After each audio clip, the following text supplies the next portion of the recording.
Ladies and gentlemen, welcome to Casting the Spotlight episode number 232.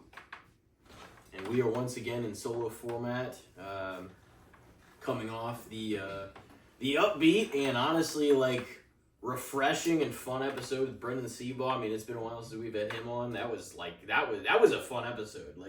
He's a really good person to bring in, for conversation's sake. He keeps the vibe going, he keeps the energy going. And every episode we've had with him has just been so much fun. I feel like you said a lot of things too that resonated. Yeah, made some sense, you know.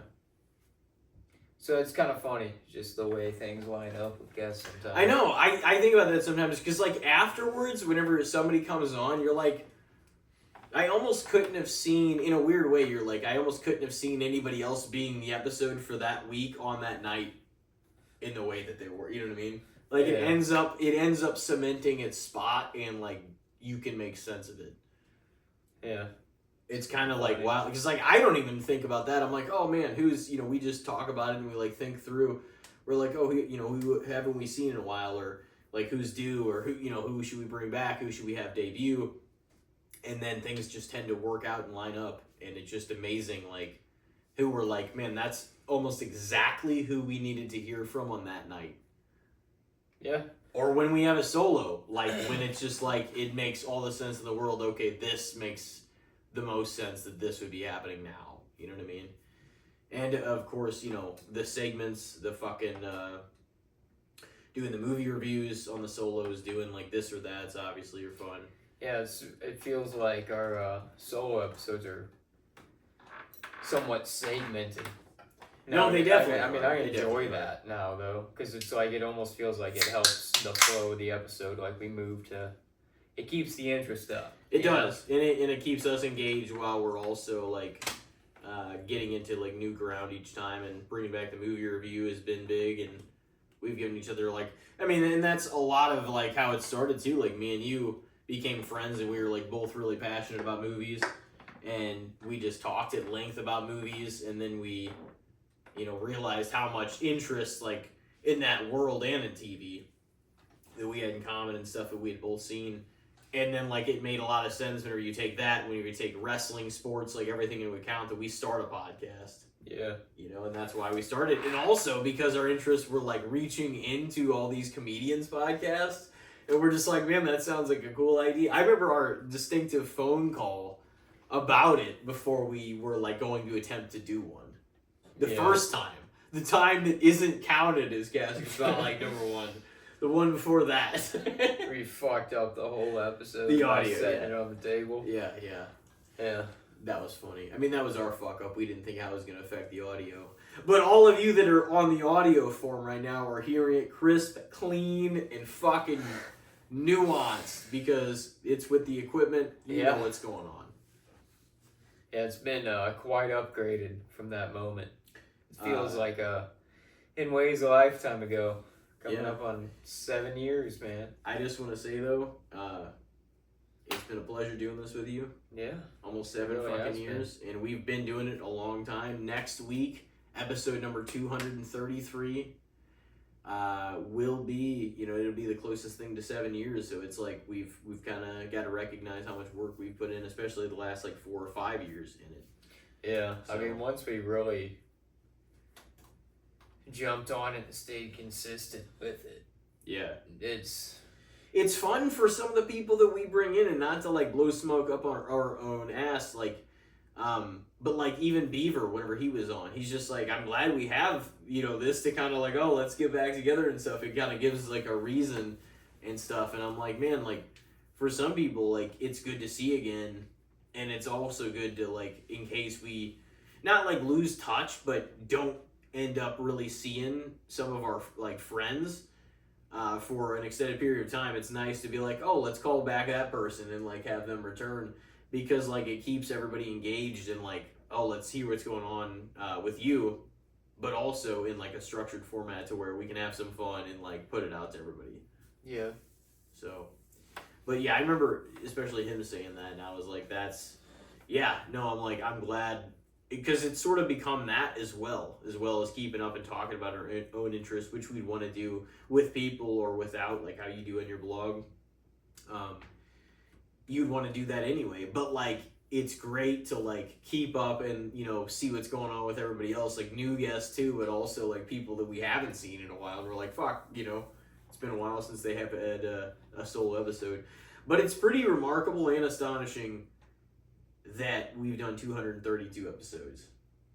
I know, it doesn't make any sense, honestly, when you say, like, how long ago it was since, like, Brendan's last episode when he was on.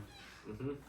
And the last one, it's just like, man. He was on 42, and it was 42 to 231. Yeah, it just doesn't make sense. And the one with Spencer and Weber was 30.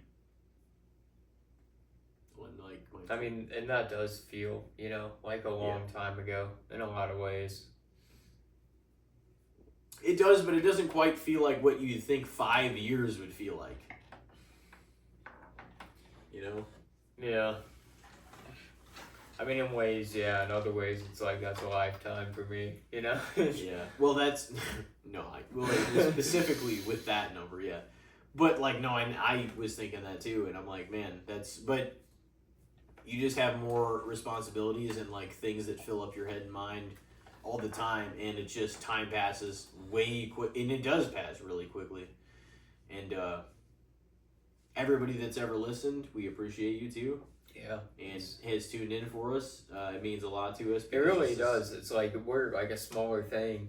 So it's like we get excited about the littlest things when it comes to. It's like, oh my god, we got somebody from Singapore.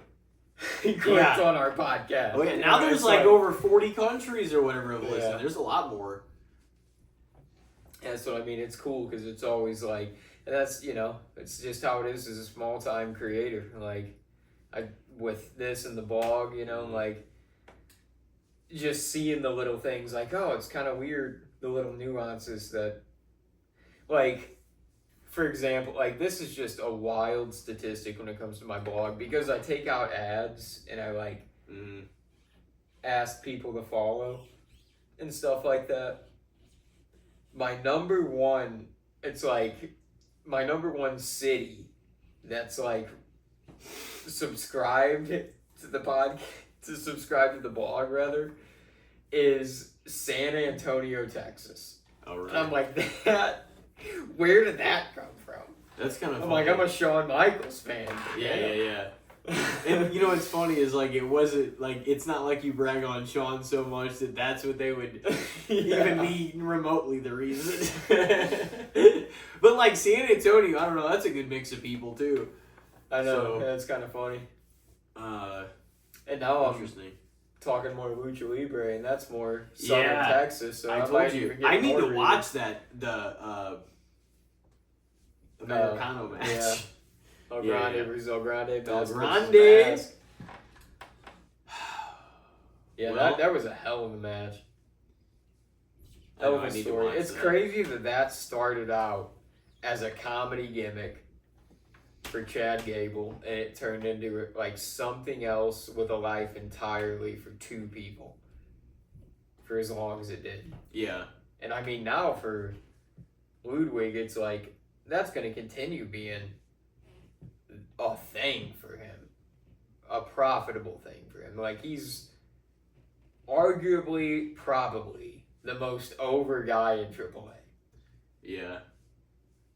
And it was like he was the second of what was originally a comedy gimmick. Yeah. And now he could go anywhere with that gimmick and make money if it was allowed. Which it wouldn't be because it's WWE. So they'd be like, no, El Grande Americana is ours. But it's just crazy how far he, like that came from what it was originally intended to be. It's kind of cool. You don't see that very often in anything, like, let alone wrestling, where it's like, oh, this is meant to be a joke, and then it's like, this was one of the most passionate stories and matches of the past fucking few years. Yeah. That's what it sounded like from what I'd heard about the match. Yeah. Well, should we get started on some this or that? Yep. You got to read to me first? I believe so. Oh, boy. So we're doing hip-hop or rap songs. Yep, we've done this. rock songs once before. For this week's category, yeah. So this ought to be interesting. A very shared favorite rapper of ours is going to be your main. It's going to be Mega Man by Lil Wayne.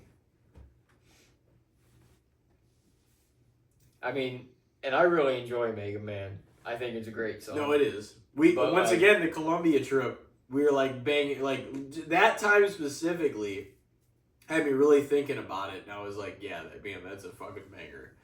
I mean, yeah. I knew he like goes it was hard in that song. I he feel does. like too. Like No, that's he one of does. the songs where he really lets it out. Okay, that's a respectable one to put up there because I feel favorable to it, but it's, it'll be interesting to see how it competes with some of the stuff you have in your list, yeah. Maybe one of your favorite Lil Wayne songs, but also... It's one of my favorites on the Carter 4. Yeah. But also Lil Wayne's one of our favorite artists. Yeah. So it's like... For sure. What's gonna, So first up, we got Mega Man, or we got Empire State of Mind by Jay-Z and Alicia Keys.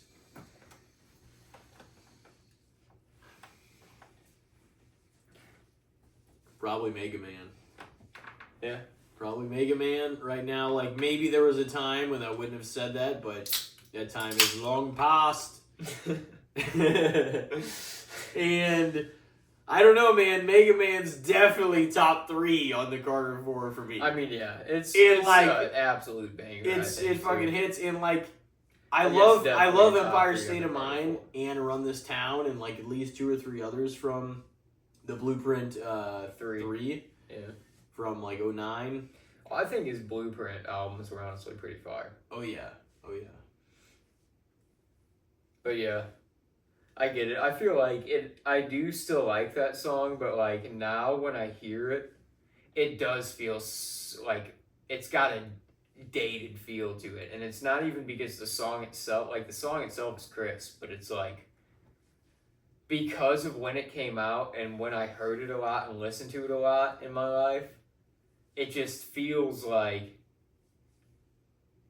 kind of early teenage years, like hanging out with Tyler and Ethan a lot, like going to Teamsters and just like an era in my life that's like long past. So it's like I enjoy it, but also it's like there's a nostalgia to it. Like I can listen to Mega Man and be like, yeah, anytime and feel a vibe. Yeah, it's true. Yeah, I don't often like skip it, but I'm like I won't always like choose it or not, whenever I'm going through shuffle, but I'll create playlists. Like I have one right now that I'm like, okay, this is really like what I'm feeling right now, you know what I mean? And it's like a lot of rock. Yeah. But that just centers me too in a way, and it's like familiar artists and stuff like that. And I mean, I added some other stuff, but there's not a lot of rap in there. I mean, I love rap, but it's like right now you go through your eras and things that are going on, and so it's just kind of, yeah, it just sometimes hits differently. But yeah, no, in that circumstance for sure, to stay on task here, Mega Man, yeah. Mega Man for the win. Yep. It's 1-0. Up next, we got Mega Man, or we got In the Club by 50 Cent. That is a banger. That's for it sure. is. It's like anytime that song would pop on, you're like, ooh, this is a vibe. Yeah. For sure. Ooh, yeah. Any bar, nightclub you're in, if that pops on, everybody's having a good time.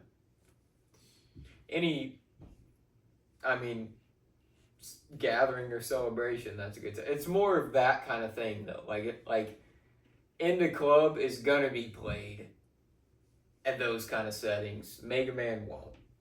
But Mega Man is more of like the hip-hop fan song. And In the Club is more like sort of the mainstream party song. Yeah. I think I'm still going to give it to Mega Man on this one. as much as I love like In the Club. Yeah, it's a good time. It is. It's a great song. Next, that one was a little more contestable in ways. Yeah. We got Mega Man, or we got the.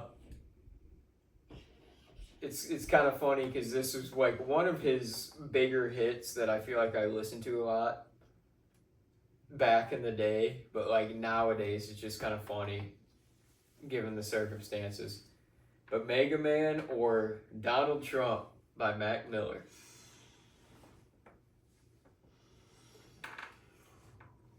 That was ruthless, man. That was a tough one. Man. I mean, Donald Trump is not my like favorite Mac Miller song by any stretch. I would say probably not even top 3. It is like a great vibe party song it is. that you felt you heard a Dude, lot but like with your Knock Knock was and Smile Back and like some of those ones especially. It was a great song too. And man, there's Blue several. Slide Park. Yeah, Blue Slide Park. And even like the spins, dude. Like the spins feel, and we've entered before with that song. That is just like a great time. Like you are just having a good time. Like listen to that song. Like it makes you feel a little bit of a happy vibe, no matter what. Like it just does something. But it's a good one, and well, I saw Damn with Anderson .Paak too, that Mac Miller had. It was like kind of more of a jazz. Loud, sort of song, that was great. It was still hip hoppy. Yeah, Loud was a great song. It's Donald Trump by Mac Miller or Mega Man by Lil Wayne.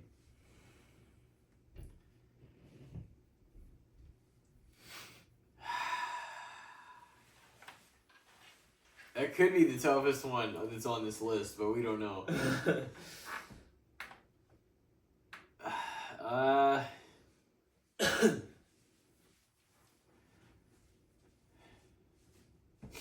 They're both like you have. I know, and memories like and not times with them. Yeah, Bro. and not too. I mean, I listened to Mega Man back then, but I listened to some of the other ones on that album a little more, I think, and then later on I listened to that a little more, and I was like, yeah, that's one of the best. Yeah. But Donald Trump, whenever Mac Miller, like whenever I listened to that in like 2011 or 12, and probably like I'm sure both, but like it resonated too on such a level. Like that is a tough one. I think maybe by a little bit I'm gonna still give it to Mega Man, as much thought as that was put into that. So Mega Man with the 3-0 sweep so far. Next up we got Mega Man or we got Headlines by Drake.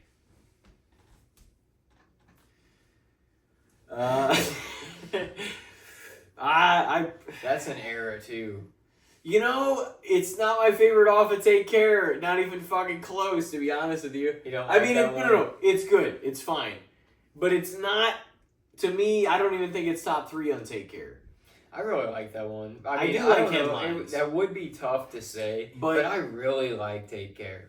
No, I love Take Care. That's my favorite Drake album for sure. It's tough. I mean, but like Underground Kings, people can say great what they'll song. say about Drake. Like people don't like him. People this and that. What was the other banger? One of the more top streamed artists every single year, and the dude's had some bangers on almost every album. Yeah. So it's like, but yeah, Take Care, man, had some.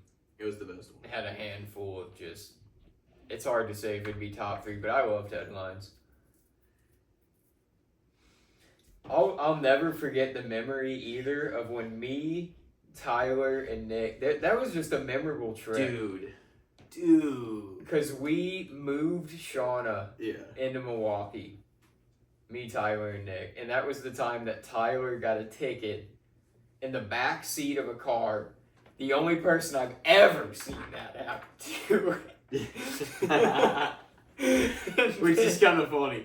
And then in itself. Like, that was the same trip that we were on the back deck of the place she'd moved into, like right after we moved her into it, and everybody was asleep, and me, Tyler, and Nick were up, and we were like on the back deck, and we were smoking. Well, me and Nick were. And this car pulled up, like this taxi. Yeah. Or it could have been like an early Uber. Who knows? I don't know. No, but I think it was a taxi. And this group of guys got out, and they were probably like mid-20s. They looked like they were like probably out of college, started their lives, but they were still trying to have a good time. Yeah. And they got out of their car. They got out of the back of this taxi, and Headlines was bumping out of this thing, and they were dancing. No. They were dancing in the street and shit. That was Headlines just is dope. Okay, before I dismiss it, it's close. Here's the thing: Underground Kings Will Be Fine, featuring Birdman, and Hell Yeah Fucking Right are probably my top 3. So that's probably why. Headlines might be 4. But Ain't Proud's good too. It is. Take Care is a great Take song. Care, Like, for sure. yeah, that album's great. Practice, great song. Hate Sleeping Alone, The Motto. Oh yeah. But the yeah, Motto I was would a say, good one, too. I don't know, We'll Be Fine, Hell Yeah Motto Fucking and Right. Headlines were like probably the biggest. Hell Yeah Fucking Right, Will Be Fine, and Underground Kings are probably my top 3. Like, and Underground Kings is dope, and that's just Drake by himself. Mm-hmm. So, like, that's one of my favorite probably Drake songs of all time. Just even no features or whatever. Well, Headlines is as well. Yeah, true. You're like throwing it. I want you to know this. But yeah. So what is it? Headlines versus Mega Man. yeah, I agree with my decision. I think I'm gonna still say Mega Man. I mean, if I took it over Donald Trump, you know what I mean? Like, come on. And like, yeah, the song, not the guy. But like, even Yeah. that'd be weird. How can a movie? Whoop my ass. What was it, that? Or was it kick, No, yeah, no, you're like, kick your ass? you're like, yeah, that movie kinda, and I was like, That that movie movie kinda kick your ass. I'm like, I got a movie kick my ass. Then you always make me sound like I'm a fucking clown. Oh, the fuck movie. You're like, how can a movie? But there was like some emphasis on movie. Yeah, I mean, it's just not a thing. It's not a thing that could physically do it, you know? Maybe it could. Maybe it's fucking that powerful. I mean, whatever it was, apparently I thought the movie sucked, so. And on that front, that's what's funny is I have no idea what I said that about. But like I remember the exchange is what I remember. It's probably one of the Halloweens or some shit. That's what we disagreed on some of those. I We have kinda no agreed idea. on others. Because this was like when I said that was probably like fucking 2018 or 2017 or 18, I think. Something like that. Yeah, that's crazy. Yeah. It most certainly fucking is. Alright. So Mega Man's up 4-0. 4-0. God damn. We got Mega Man or we got Square Dance by Eminem.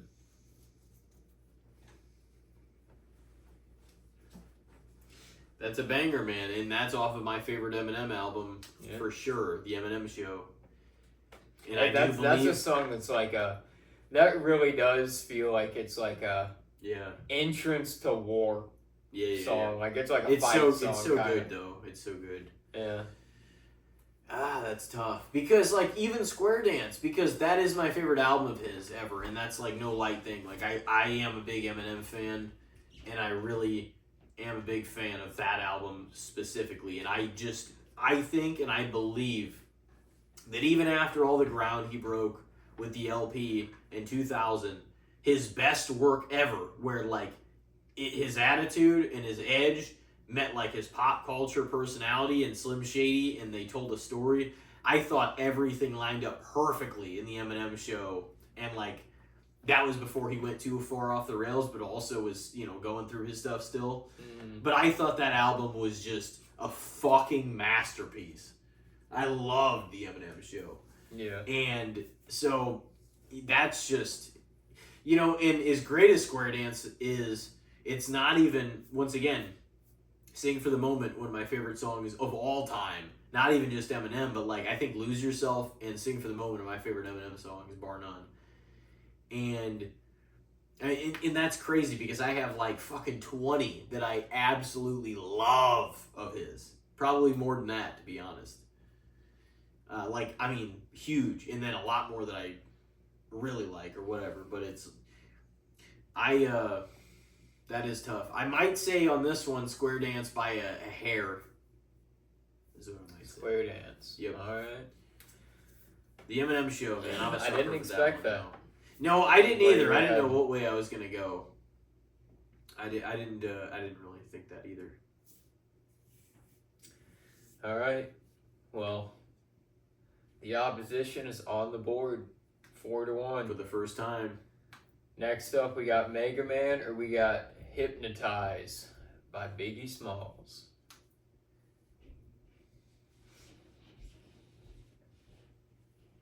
I know that he's probably a little more my boy, than yours. No, I love Biggie, but yeah, it's tough. I feel like I really got into him in I don't even, probably sophomore year. Yeah. And he's kind of always just had that with me because I started really he was one of the first rappers, him and Lil Wayne, surprisingly, because Lil Wayne, it was kind of different, but Biggie, it was I kind of it was oh, this guy, he's rapping about what he's rapping about because that's hip hop. Yeah. But also, there's an artistry to what he's doing here, Mm-hmm. He's one of the first guys where it was like that, and he's a classic. And there's always him and Tupac. There's always the man, what if with those guys, because what happened so young. I know. With both of them, so it's crazy. And they did so much with so little time too. Mm. That's what's wild about it. Is I think it's about captured that now, it's in a capsule now. It's just that moment in time when they had all their. I think about work the kind of put out. Notorious Big, Biggie Smalls, and Tupac, because I listened to a lot of that shit before, long before I reached their ages. So whenever I reached their ages and surpassed them, I thought about that. I was like, damn, they already would be gone if that was my life. Yeah. And that's just kind of a wild perspective to put it in, because you're that's how young it was, It's just kind of crazy that they is still to this day notable in pop culture and society, and especially hip hop culture. They're in ways more relevant than ever because they're kind of martyrs for hip hop. Mm-hmm. People are damn, we'll never let this happen again because we lost these legends. Yeah. But it happens again all the time. That's the problem. Is Takeoff from Migos. That dude was an artist. That was underrated, but he. All those guys and Migos in their own way, they were all different in artists. In ways I feel Quavo was the most pop. And that was kind of what came through in Migos. But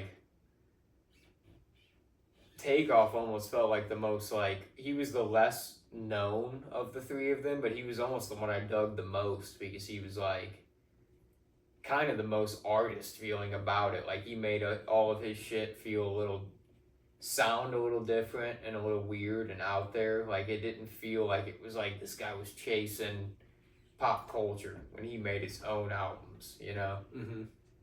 and he was another one that was snuffed out, and that was over like a gambling game. It was like something dumb where it was like, oh, he got in an argument with a guy over like some gambling game, and the guy shot him. It's like, and he was in his mid-20s, you know? Yeah. It's just that happens. It happens in hip hop far too often. Still. Yeah. And that's a bummer because you would a lot of premature death. You would hope that with Tupac and Biggie that it would be like lessons learned because those guys were such innovators and artists in what they did that it's like, damn, it cost these guys their lives. We shouldn't let that happen, you know? Oh yeah. I think by a hair, I'm gonna go with Hypnotize.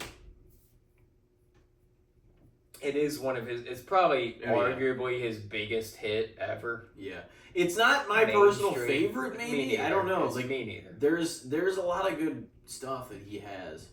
There's probably a handful I'd put over that one. Yeah, but that is like.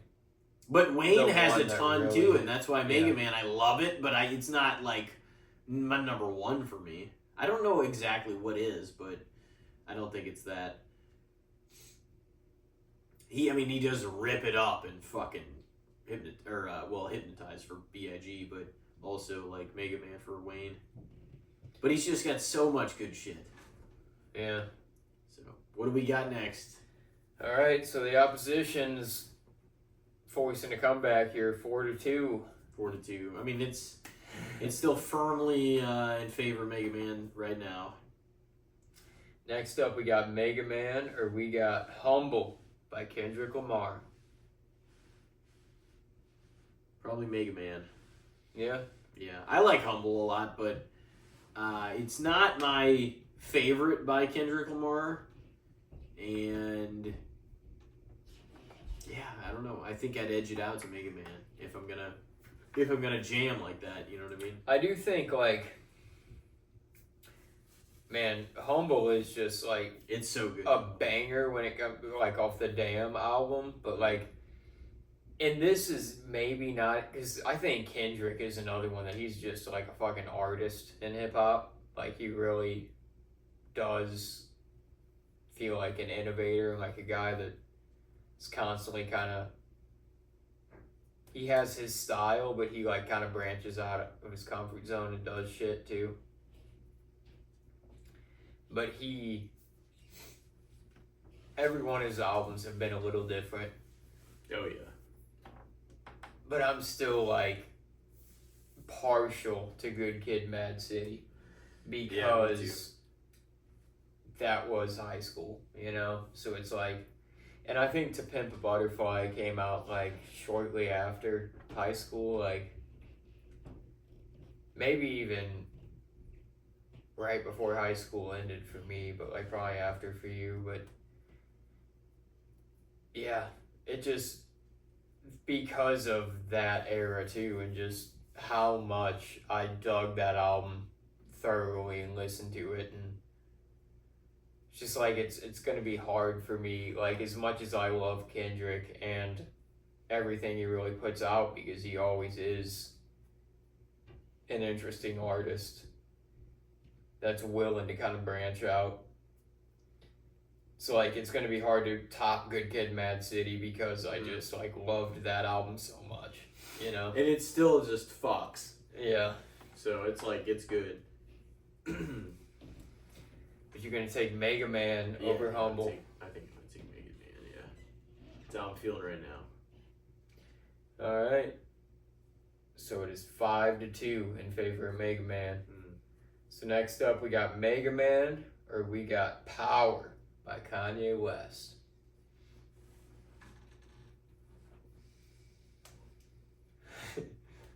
It's a hell of an album, too. I know. And it's got multiple bangers on it. Oh, it's the thing, I feel like from College Dropout to Yeezus.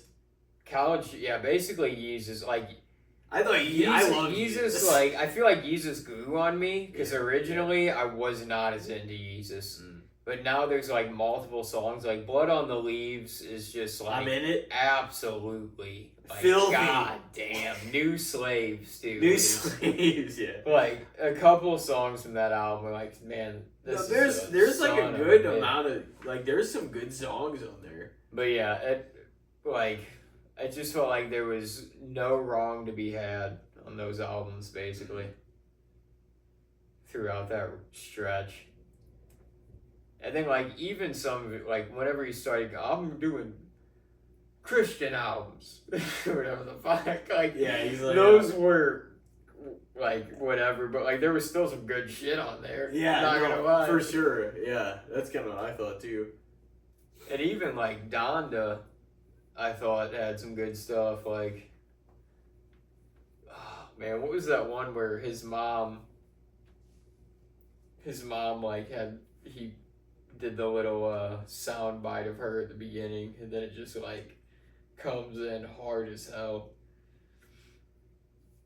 I don't know. That Praise God, I think that's what it was. Yeah, that was a good one.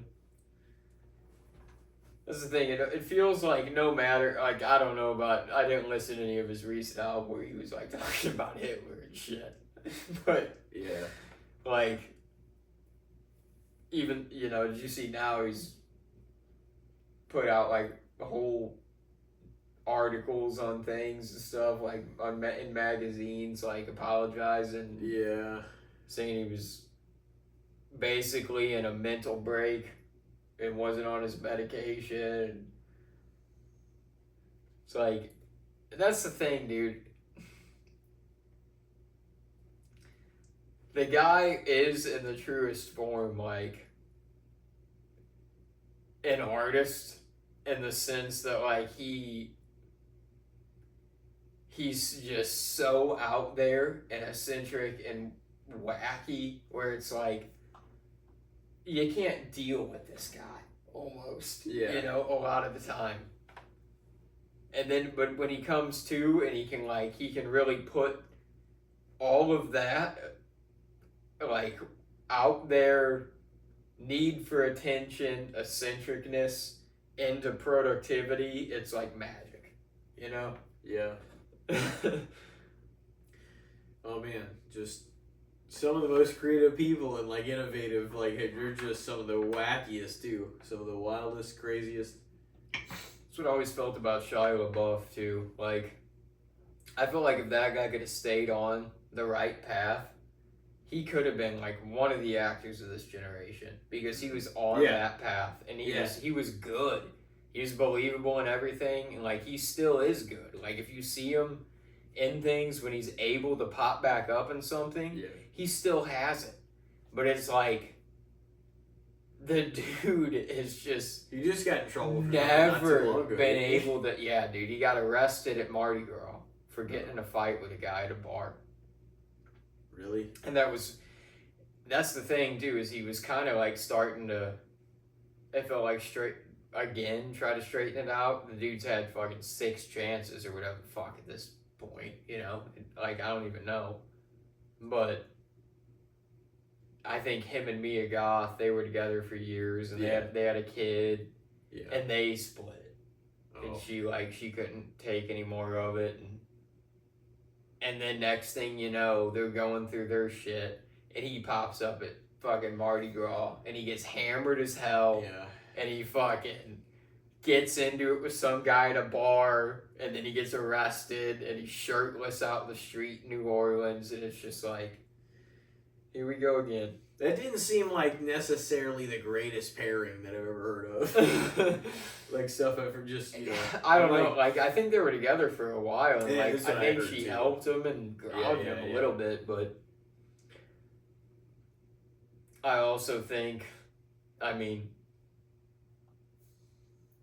shit, everybody can attest to it in a way. It's like he lost that, and he was the way he was too. Anyway, so it's like there's this picture of him though, from that weekend, like the day of before he got arrested, where he's wearing this crazy shit. It's like, it looks like a Mad Hatter hat because it's like Mardi Gras, and he's got like a bunch of beads on and shit like that, and he's got like a big beer in his hand, and he's just got this like sad as fuck and like dead with life and angry face on. He's just like standing in the street with all this party shit on, and I'm like, dude, I'm Shia LaBeouf. Just like, that's just a relatable as hell picture, and then to know what happened like 7 hours later. I know. I watched that podcast that he did with John Bernthal like from a few years ago. That's the thing. Like we were even talking still, about. when he feels like he's on the path, Mm-hmm. he still feels erratic because he's like, Yeah. he's just an out there eccentric dude. Yeah. But man, he really is like, it's such a bummer because I really do think he's always been good when he's been able to hone it in, you know? Yeah. That's Kanye West too, man. It's like Power.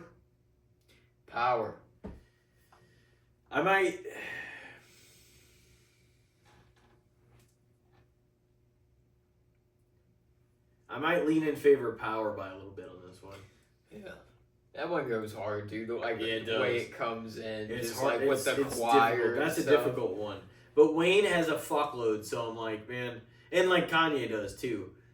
But Power is like, especially off that album, that was like, I believe the first hit, right? The first single released. Yeah.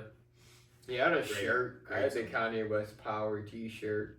Did you? It was like the sword through the head with the He was crown already on it. controversial and shit by then. Oh yeah. Because like the year before that, Sinner, he went up and said this stuff about Taylor Swift Yeah. not deserving the award. But dude, that album was just God. Oh, it was fucking disgusting. And that's it the was thing, like filthy. every It was so album good. before that too, like that's what I mean. College Dropout, Late Registration, Graduation, like all of them, I was fucking on board. And then My Beautiful Dark Twisted Fantasy dropped, and it was like, damn. And that, I mean, the other ones felt, it felt like it was like a, sophomore, junior, senior album when it came to like College Dropout, Late Registration, Graduation, and that's what it was with the names and everything too.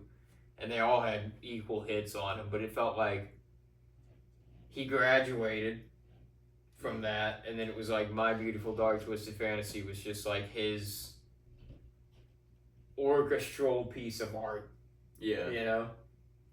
Where he just. So he said like balls the people fuck had out. to wear like dresses and suit and ties when they came to record for that album because he like had a certain standard he wanted to keep for it. It's like it's a dress code to record for this album. It's a suit and tie and dress event only. Yeah. And I'm like, that's kind of cool because it's like that gave it that, because you feel it kind of in the album too. It's like no matter what the content and how out there Kanye West gets, it almost has like a ballroom, like classy rap vibe to it. It almost, the way that it's produced. And Yeah. I mean, I loved My Beautiful Dark Twisted Fantasy. It was one of the great albums of all time, honestly. Even when, and I don't entirely agree with it, but it's like, of course, Apple did their like 100 greatest albums or whatever the last however many years, and I think My Beautiful Dark Twisted Fantasy was like in the top 10. It was like number 6 or something like that, which is incredible for it to be that like. I mean, dude, it was though, like, yeah, like I said, some songs are more like, a little intense or off the rails. Dark or Fantasy was whatever great. too, but like Monster. yeah, and Runaway, like there were certain songs that were like, that were just powerful pieces of art. It felt like too. That's what Power felt like. Yeah, and Runaway too. Yeah. Like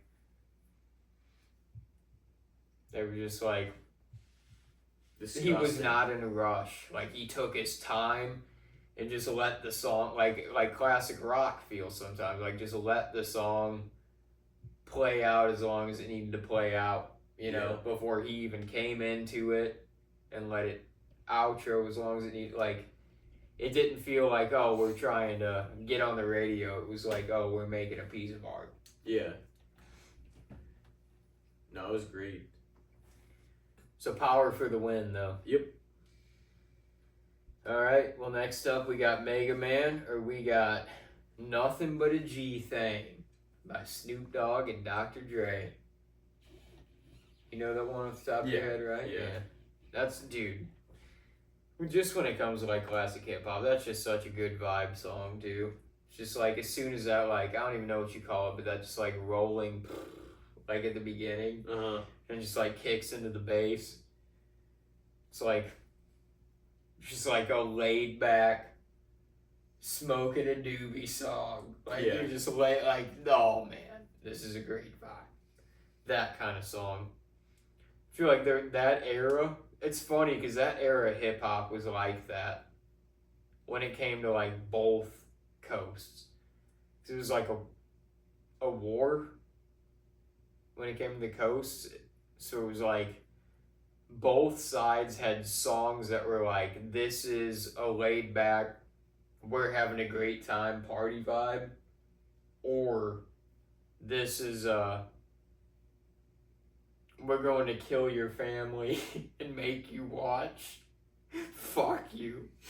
So it's like, how is this the same guy that's writing both these songs? Like, like Tupac did California Love and Hit 'Em Up, I think, on like the same album. It's like, dude, they can. It's just funny that era, that's just the way things work. Because I think same thing with Snoop and Dre, where it was like Nothing But a G Thing was that was the one, I think, but that was kind of like the diss on Eazy too, wasn't it? I might have been. Like they kind of think shredded him a little bit in that one, but it still felt like a kickback vibe. And then Eazy shredded them on Real Motherfucking G's. Yeah. But he's another one. Song. He's another one that's like, Eazy-E, dude, had like the time that he was around, he was intense. Like, he was the epitome of small man syndrome as a rapper. Like, Eazy-E. He was, the dude was like 5'2", and his raps were like angry as a motherfucker all the time. He was ready. I'm gonna fucking kill you. Like, all the time it was that. But the dude was like, he was intense, but he was great. He was another one that was like taken so soon, so quickly. He died earlier on in the timeline, than Biggie and Tupac. Oh yeah, it was like 92, wasn't it? I think it was 95. I think it was 95, and then Tupac was 96, and Biggie was 97. Oh yeah. Oh shit. That was fucking brutal. Yeah. But yeah, his was an STD, and I mean, I guess that makes sense because the dude was not old, and he had a fuckload of kids. It's like, dude, you need to chill out. I think I'm gonna rule in favor by a little bit on Mega Man. Mega Man over Nothing But a G Thing. Okay, well that's a bit controversial, but is it? All right. Well, last but not least. Oh fuck! It is 6-3 in favor of Mega Man. We got Mega Man, or we got Soundtrack to My Life by Kid Cudi. Probably Soundtrack to My Life. Yeah, it's gonna do it. Yeah, see, I don't know. Like, I feel like you're more familiar with Nothing But a G Thing, right? I don't know. Maybe than I am. I mean, like, I've listened to it, but like, I know what it sounds like off the top of my head, but I don't know. I mean, like, Tough. No, it's good. It's Dude, just like early Dr. if Dre. if I listened to them earlier, I would have felt differently too. But I'm like, man, Mega Man. It does go hard as fuck. I love it, but it took some losses too. Yeah. But Soundtrack to My Life over Mega Man, yeah, for sure. Soundtrack to My Life is one of the best Kid Cudi songs there is. Period. Yeah. So. Yeah, I mean, it's just wonderful album. There's multiple songs in that album that are like all-timers. But yeah, Snoop and Dre, man, I feel like early Snoop and Dre is just forever underrated in my mind because it's like Snoop is now just seen as, oh, he's this personality that everybody loves. It's Snoop Dogg. And like Dr. Dre's known as this like great hip-hop producer. But like, dude, in the mid-90s, those guys were like, they had a vibe about them. Yeah. That was just different. So it's like, it just feels like some of that's a little lost. Like, the days of Dr. Dre's The Chronic and Snoop Doggy Dogg's Doggy Style, like, those that days title. feel forgotten. Where it's like, those guys did that shit. Yeah. You know what I mean? Yeah. No, that shit was awesome. So yeah, just that era of those guys. So I still love that shit. It's just like, I don't know. It's like Snoop Dogg is what he is now, and I love him still. But it's like, man, and I don't wish for Snoop Doggy Dogg to be back. It's almost like wishing for like the old Eminem. You know, it's like it's not what you want to happen, but it's like, damn, that was an era. Yeah. No, that great. fucking guy. It was great. Before we roll into yours, mind if we take a quick break? No, I was gonna say that, but yeah, you just did it, so we will be right back. And next up, ladies and gentlemen, is my list for this or that. And it is ever so crazy, like the way our brains may or may not be calibrated in like a similar fashion, because my main, before you even said my last one, was Soundtrack to My Life by Kid Cudi. It's funny. And I know that he's one of your all-time faves. Yeah. Yeah, I feel like Kid Cudi's one of those artists that's like, he's good to listen to whenever, but like he's one of those, he's a safe artist to listen to when you feel down or emotional too, because he's like he has that vibe about him where you're like, oh yeah, this guy, he feels it, he gets it, you know? Yeah. So it's like, and Soundtrack to My Life is one of those songs for sure. Yeah. Like, it's still, it's got a vibe about it, but it's a pretty like deep down song in a lot of ways. Yeah, it's a great one though. That album was just untouchable. It was amazing. Yeah, it was. Amazing piece of artwork. Through and through. So first up is going to be Soundtrack to My Life by Kid Cudi on the great Man on the Moon album from 2009, or its first opponent, Backseat Freestyle by Kendrick Lamar. We were just talking about how good Kid Mad City's like one of the top. I mean, it's my favorite Kendrick album, but it's also like Man on the Moon, it's like up there for hip-hop albums for me. That's tough, because they're both like some of the best off their album for me. It's like Kid Cudi digging into his emotion, and then it's just like Kendrick showing his chops and how hard he can go.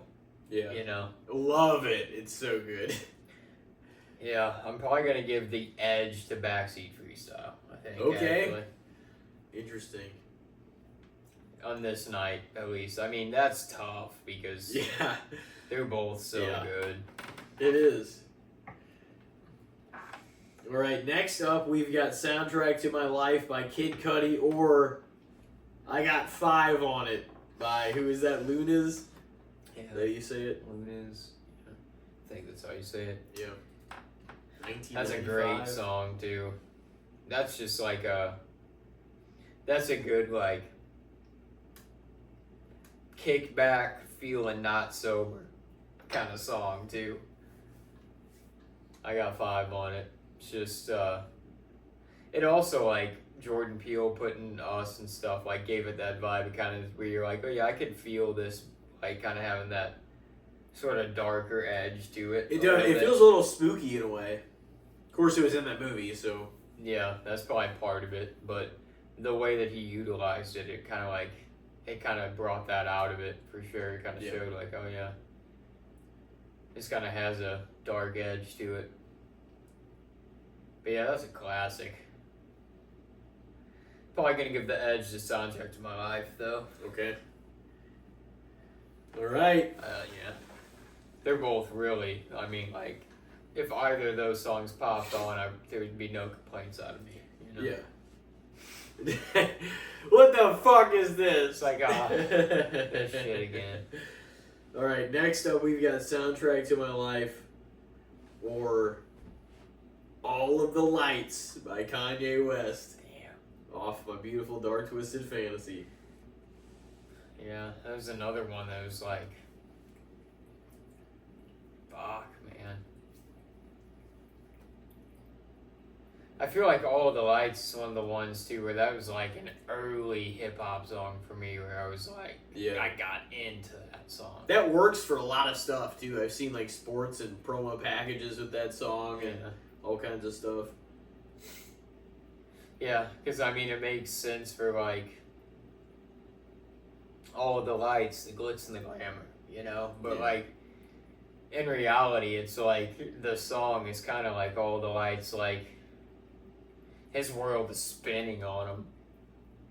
It's like he's just seeing the flashing lights in the cop car when he fucked up and his life caved in on him. Yeah. And then it's just like the spinning turbulence of his life going downhill, basically. Of like, oh, I'm in court now. Oh, I'm losing my money. Oh, I can only see my kid this often. Oh, my baby mama's family hates me. Oh, like, just like the song in reality is kind of like it's kind of deep and dark in ways too, where it's just kind of like all of the lights kind of in the way where it's like it's never presented that way. He's not like gripping his reality because he's just spinning and seeing the lights, you know, as the turbulence is happening. But yeah, it's always like, oh, the glitz and the glamour of the NBA Finals, you know. Speaking of which, the Spurs and the Knicks, that's actually going to be pretty fucking sick. That's pretty cool. I guess I gotta root San Antonio since that's Knicks, my readership. Yeah, the Knicks, that's fucking wild. You know what's funny though? Is my number 2 is New York, New York. Your number 2 what? In my blog readership. Yeah. So that's wild. And so the Knicks haven't been in like the finals since 1999, and the last time that they were in it was when they played each other in 99. So this is a rematch of the 1999 finals, which is wild.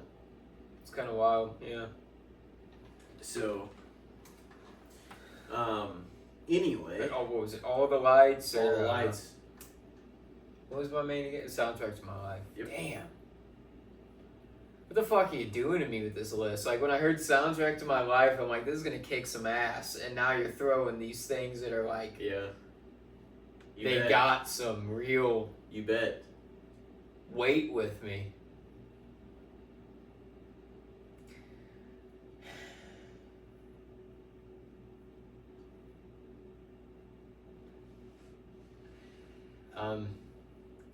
Man.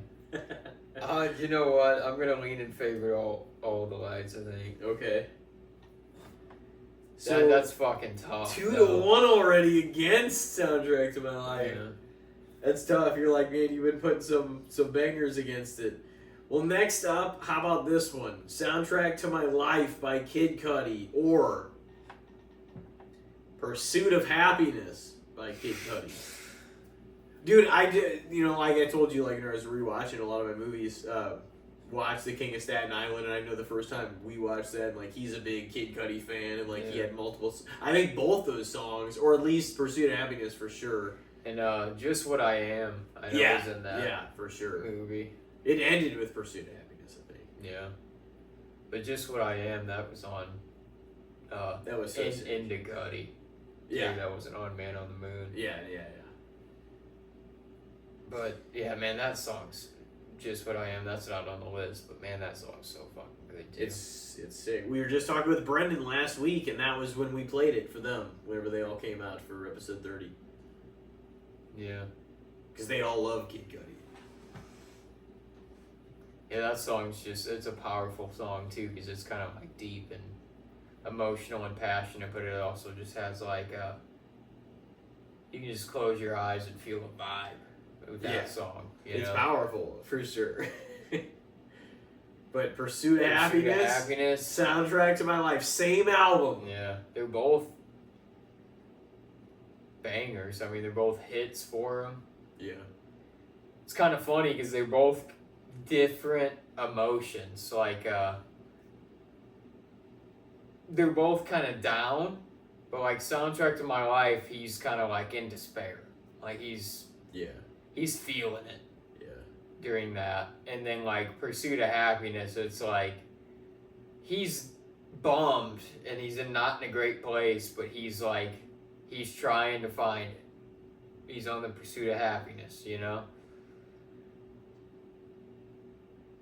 That's what's kind of wild about. I mean, that's a lot of Kid Cudi albums and music anyways, but like Man on the Moon like put him on the radar and really like got him mainstream appeal, and it got him noticed, and everybody, you know, he became a sensation in a lot of ways, and is still known to the generation of us that kind of came up with him. But like Man on the Moon was that album, and it was an album full of, he was feeling a lot of bleak emotion during that album, really. It was such a fantastic piece of artistry. Like that album. That's kind of like the best stuff sometimes. Like I'm like a big fan of The Weeknd too, and it's like I feel like sometimes some of his best stuff is when he's just feeling the most torn apart. Yeah. You know, and that's the horrible truth of like artists, I feel like. Oh yeah. I just can't imagine feeling the emotion when you write the song and produce it. I can imagine that. But I can't imagine like moving through it and then having to perform that shit in concert night after night. It's like, what if I'm not trying to be there anymore, and now I'm like, this song when I was feeling such heavy emotion is this major hit now. And now people want to hear it at my concert. People want some real shit. And I gotta sing that shit, but I don't feel that anymore, you know? Yeah. Just feels like it'd be hard. They want to hear it. It'd be hard though to pull that same level of heart, you know? That's true. That's what I've always thought with like some of that stuff.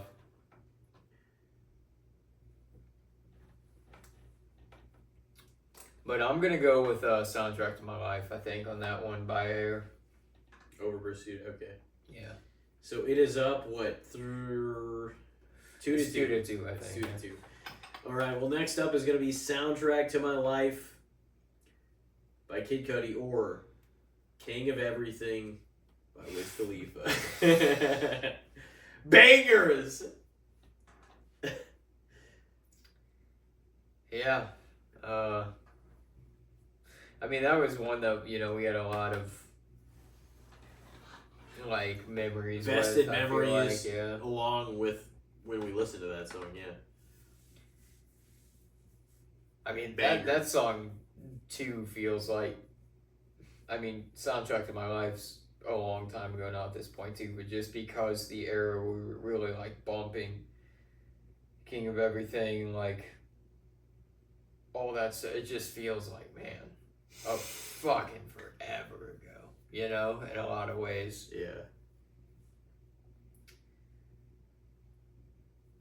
But I mean, it's still one that if it comes on, you're like, oh man, this is a vibe of a song. Yeah, no, it's a good time for sure. I love them both, and that's tough too. But how I'm feeling on the night, I'm gonna give the edge to Soundtrack to My Life. Very different too, like the sentiment of the song. Yeah, it really is very different. It's and like there's no right or wrong. It's just, basically, but it is. No, it's crazy. Because I might even agree with that, but I like love King of Everything also. It is. Yeah, it's just it's so good, and it's amazing. Like Wiz has made a lot of great music though. But that's I'm a big fan of Wiz. So but they're both some heavy hitters of each artist, so yeah, it's. I mean, that was the thing. That was like one of the songs too, where Wiz really like brought it. That was like, who he is. Yeah, he's. Let me show you the like heat that I can throw. Yeah. Kind of song, because he's typically like a laid back stoner rapper. You know, like he kind of. His vibes are a little more chill and kicked back, so that song kind of felt like a rarity in his catalog. But you said Soundtrack to My Life, Yeah, 2-2. It's 3-2, or no, I think. 3-2. Okay, yeah. Next up, we've got "Wet Dreams" by J. Cole, or Soundtrack to My Life. Banger, and honestly, a real. Probably relatable story in ways because it's all about like having sex for the first time and he's flaunting like that he had just because he wanted to seem cool in in the story and everything that he hadn't, but he wanted to give off that vibe, and He was like, and she was talking about how he did it kid. like a pro and stuff, and she hadn't done it either, which was revealed like at the end of the song. But it's such a masterful storytelling of like something that is relatable for a lot of people, like having that experience for the first time. And it was just like a well-crafted story and like such a fucking beautiful album, like over there, 2014 Forest Hills Drive. And so like I mean that was one of the big hits of it, of course, but it was like it's still to this day like that was a great story, like just in like a well nuanced like vibe of a song, but also it's like something that's kind of relatable to everybody. You know what I mean? In a way. Yeah. You're nervous, like it's you're like, oh shit, I gotta hide my boner in school, which is what he was talking about in the song. But it's like, yeah, it's just interesting how he could create that out of like such an experience that like a lot of people are like, oh man, like that's I get that. Yeah. What he was like articulating in the song. It was it was kind of funny because that definitely is a song that's like, it's a song that tells a singular story. Mm-hmm. Like within the song, it's just like a one concise story. There's no like a lot of rap songs and it's just like a message or just like overall thoughts or like, oh, I'm the shit. Yeah. But like it's kind of a rarity. Like Wet Dreams is kind of a rarity in the fact that it was kind of just like a story within a song. Like he just kind of like it was a song, but he basically was just sitting down and telling a story. At its base level, it was about like having intimacy for the first time. Like that's like fucking pretty much what it was. But you're like a nervous high school kid, and like he told that whole story in the song, and like it's amazing that he's able to encapsulate that. And not even that "Wet Dreams" is my favorite song of his. No. I mean, I love it, but it's like but that whole album is great too, and he's got songs beyond that are, but. It's like it's such a great song on multiple levels too, but so I figured I'd throw that one out there. Yeah, it is definitely a song full of like artistry in a lot of sense. because of the storytelling ability within it. Yeah, it's probably not like one of my, like it is one of, I appreciate the artistry within the song, but like it's not, I think I like GOMD and No Role Models even when it came to like the singles probably better than Wet Dreams.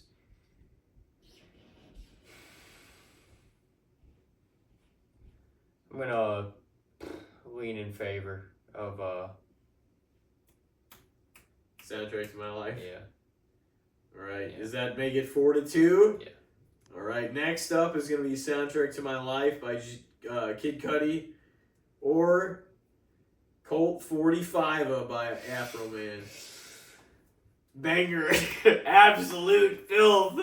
I mean, it is a really It is. good vibe song. It is. It's definitely a good mood song too. It's cool. Yeah. That's just like that's a song that you like. That just feels like a song that would kick off a stoner comedy film. Like that kind of song, you know? I mean, that's just Afro Man in general, but like,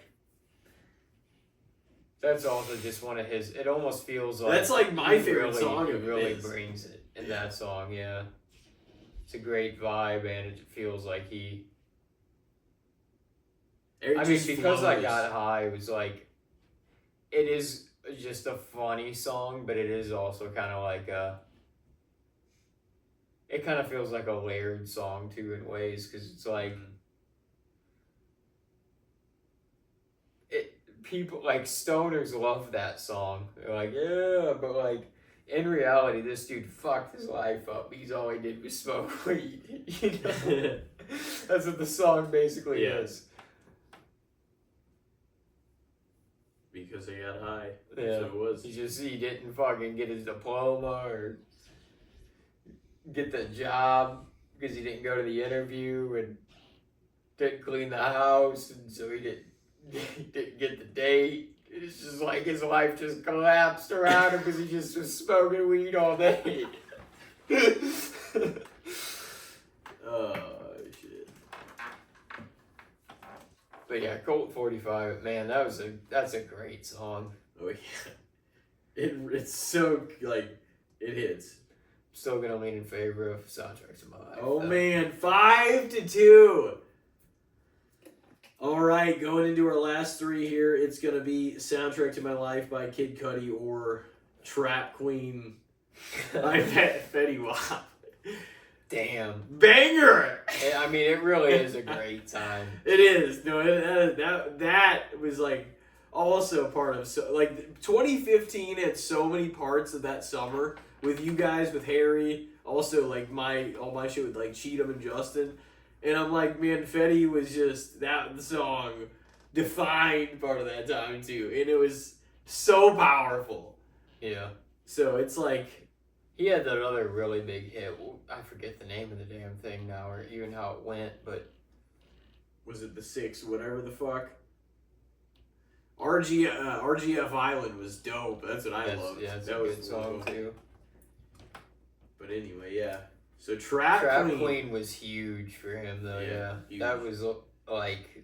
That's the kind of song. That was a cultural moment. Yeah, that's the kind of song that you might not ever have to make another thing about just because you put that out.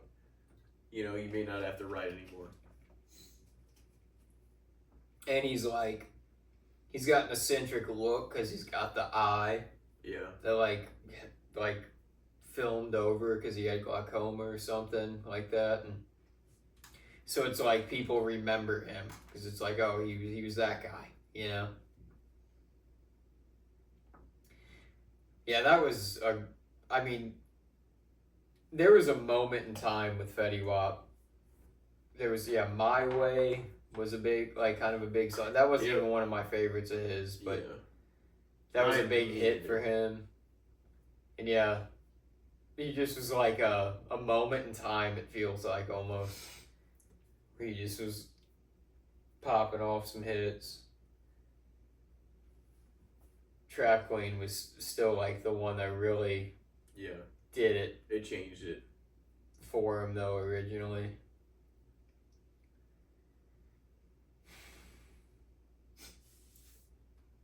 was the name of that other one? That's gonna drive me crazy. It started with a 6, I'm pretty sure, right? Yeah. 6, like 7, 9 or something like that, right? Or 6. Yeah, I'll look for it.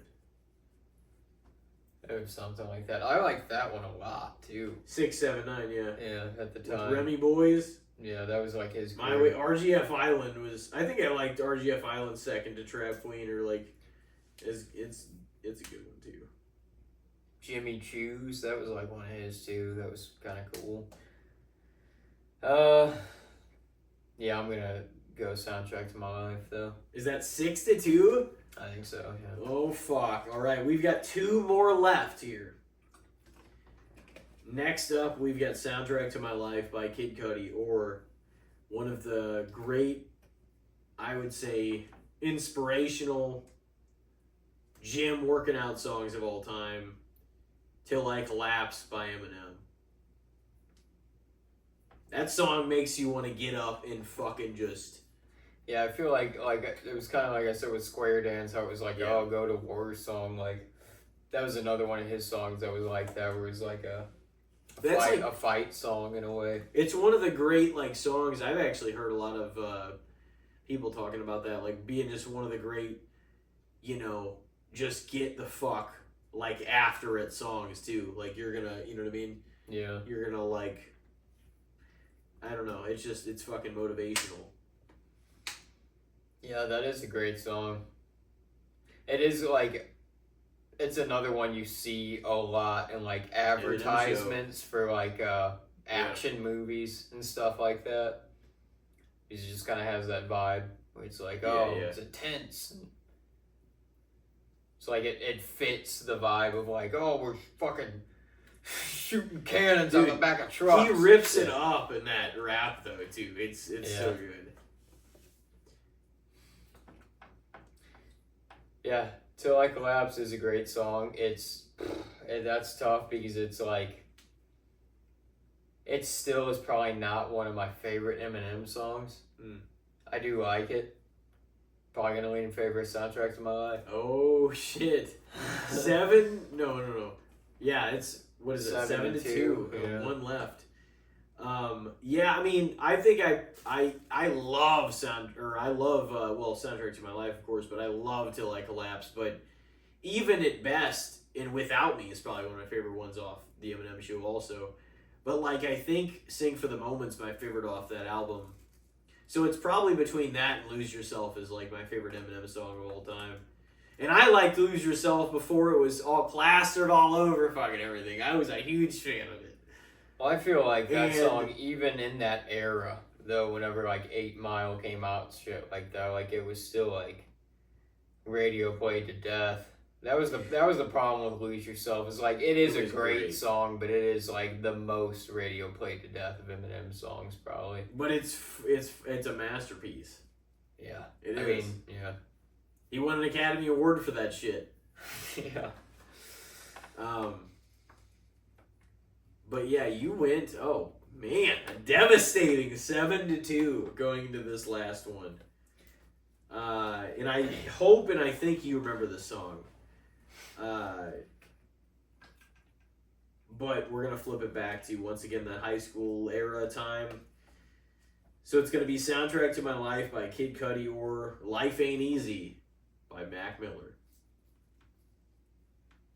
When I get old, I'm gonna be real cool. Sitting on the porch with a fresh pair of shoes. Whole bunch of stories for the neighborhood kids. Yeah, that was a great, but see, like, that is such an upsetting song to look at now. Oh, yeah. That is, like, it's brutal, but I loved it, too. It's sad, though, like... Maybe we should fucking come back in the intro with that. To look at early Mac Miller in general, because, like, he had a pretty, like... I mean, he was partying it up and doing drugs and shit, probably, but, like... He had a pretty positive outlook on life in the early portion of his career in music. Like, it was, like, pretty upbeat and, like, happy. I guess for the most part, it was, like, some party music you could click on, you know? Yeah. And then as, like, his career progressed, it just got, like, more and more emotional and more emotional. And, like, to the point where like his last couple albums were like, damn, this is just like rough and sad. Yeah, it did. It's kind of crazy to think of his career when you like really look at the discography of it too, because it's like just the carefree, good times, good vibes of like the early few albums to like the just emotional struggle and tearing himself apart of like the last couple albums. Just that stretch, and then what ultimately happened, you know? Yeah. And yeah, even then, it's like that was an early one. Life Ain't Easy, you know. Yeah. And that is a little bit even rougher to listen to, and I like love that. I mean, I still love that song, but but just knowing everything that happened. But I mean, it's great. I think nonetheless, it's just, and I don't know what prompted me to throw out that one, but I was like, that'll be a kind of a unique one to throw out there, but. Yeah. I mean, everything now with Mac is after death. Like, you're kind of analyzing everything he's done and that was put out. And it's kind of like we were talking about with like Biggie and Tupac, where it's just like it's what's there is what's there. Like, there's unreleased tracks that come out from all those guys, and every now and then this is not released, we're gonna put a beat behind it and do something with it, but it's kind of rough knowing it's like, oh yeah, kind of what you have is what you have, Mm-hmm. Yeah, that song's it is kind of tough to listen to, but it's sort of like the title is kind of the opposite of the like message or the vibe of the song a little bit. It feels like where it's kind of like it's sort of a positive song, but it's like life ain't easy. Yeah.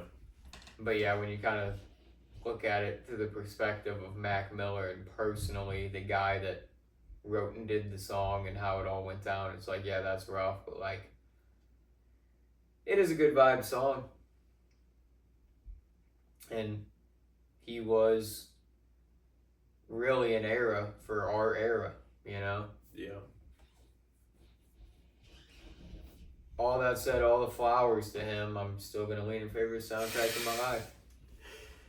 So, damn, is that 8-2? Yeah, I think the one that I would like be closest to changing would be King of Everything, but like, yeah, even still, yeah. Damn, the only ones that beat. Did you take all the lights? Yeah. Oh man, Backseat Freestyle. Yeah, those are some of the best. That's tough. All right, well, it is now time to go to the break, and we will be back with some movie reviews as well as some new movie swap films and some good, the bad, the shits. And we will see you guys here in a moment. Stay with us. Stay tuned. And yeah. We'll see. Ladies and gentlemen, welcome back to Casting a Spotlight episode number 232. And of course, it is time for the ever beloved movie swap segment review portion of the show, as well as new films to be swapped in the following few weeks whenever we review them. Yeah. And we can start with whichever. We got Be Cool on the slate to talk about. And we got The Last Samurai with Tom Cruise. Yeah. On the slate. I mean, I guess we can just go in order again. Be Cool. Talk about some Be Cool for the first time, and I don't know if it was 9-10 years when Corey was persuading us profusely at like 3 and 4 fucking a.m. before we had Point Fest that morning that we had to get up for and collect everybody to get together for it. To go watch it. We were definitely getting up that morning before 10 a.m. Yeah. It was in the that was a pain single-digit hours. It was miserable. It was like 3:30, 4 o'clock, and he's like, you guys gotta watch Be Cool. Dude, and Be Cool is a fun movie. It's got a lot of talent in it. Yeah. Yeah, it was a lot of fun. It was, like you said on your last time, and My girl Uma Thurman in there, Mm-hmm. John Travolta. They were it was kind of funny to see the reunion of them two. Yeah, in like in a sense of resurrecting, like, oh, this is like a Pulp Fiction feeling, Yeah. 11 years later. And it was kind of like, I mean, it wasn't, as non-linear or anything, but it was kind of like Reminiscent. similar in the fashion of like a story that jumped around all over the place with a bunch of different characters and things like that. Yeah, it was like an ensemble. Yeah, it was. It was a lot of fun because it was kind of like a crime action in a way, but like a comedy as well. Like Vince Vaughn's character was ridiculous. Like he was like the biggest piece of garbage, but he was like hilarious. Just the way that he acted in the movie. Yeah. Oh yeah. He's like, You better not put that sucked on drumstick to my chicken breast. You better keep that shit separate, man. like, you know what I like about Roscoe's? I could just take one of them drumsticks, Yeah. pop in my mouth, suck all the meat And right off, suck right? all- yeah. right off the bone. Just leave the bone, just like that. Just like, you better leave that sucked off drumstick away from my chicken breast, man. I'm serious. Harvey Keitel. Yeah, when he like Keitel. went back to him and was like telling him about how John Travolta's guy like took his girl away from him and stuff, and he's like, and you didn't do anything about that? And he's like, he punched Elliot right in the damn throat, man. Yeah.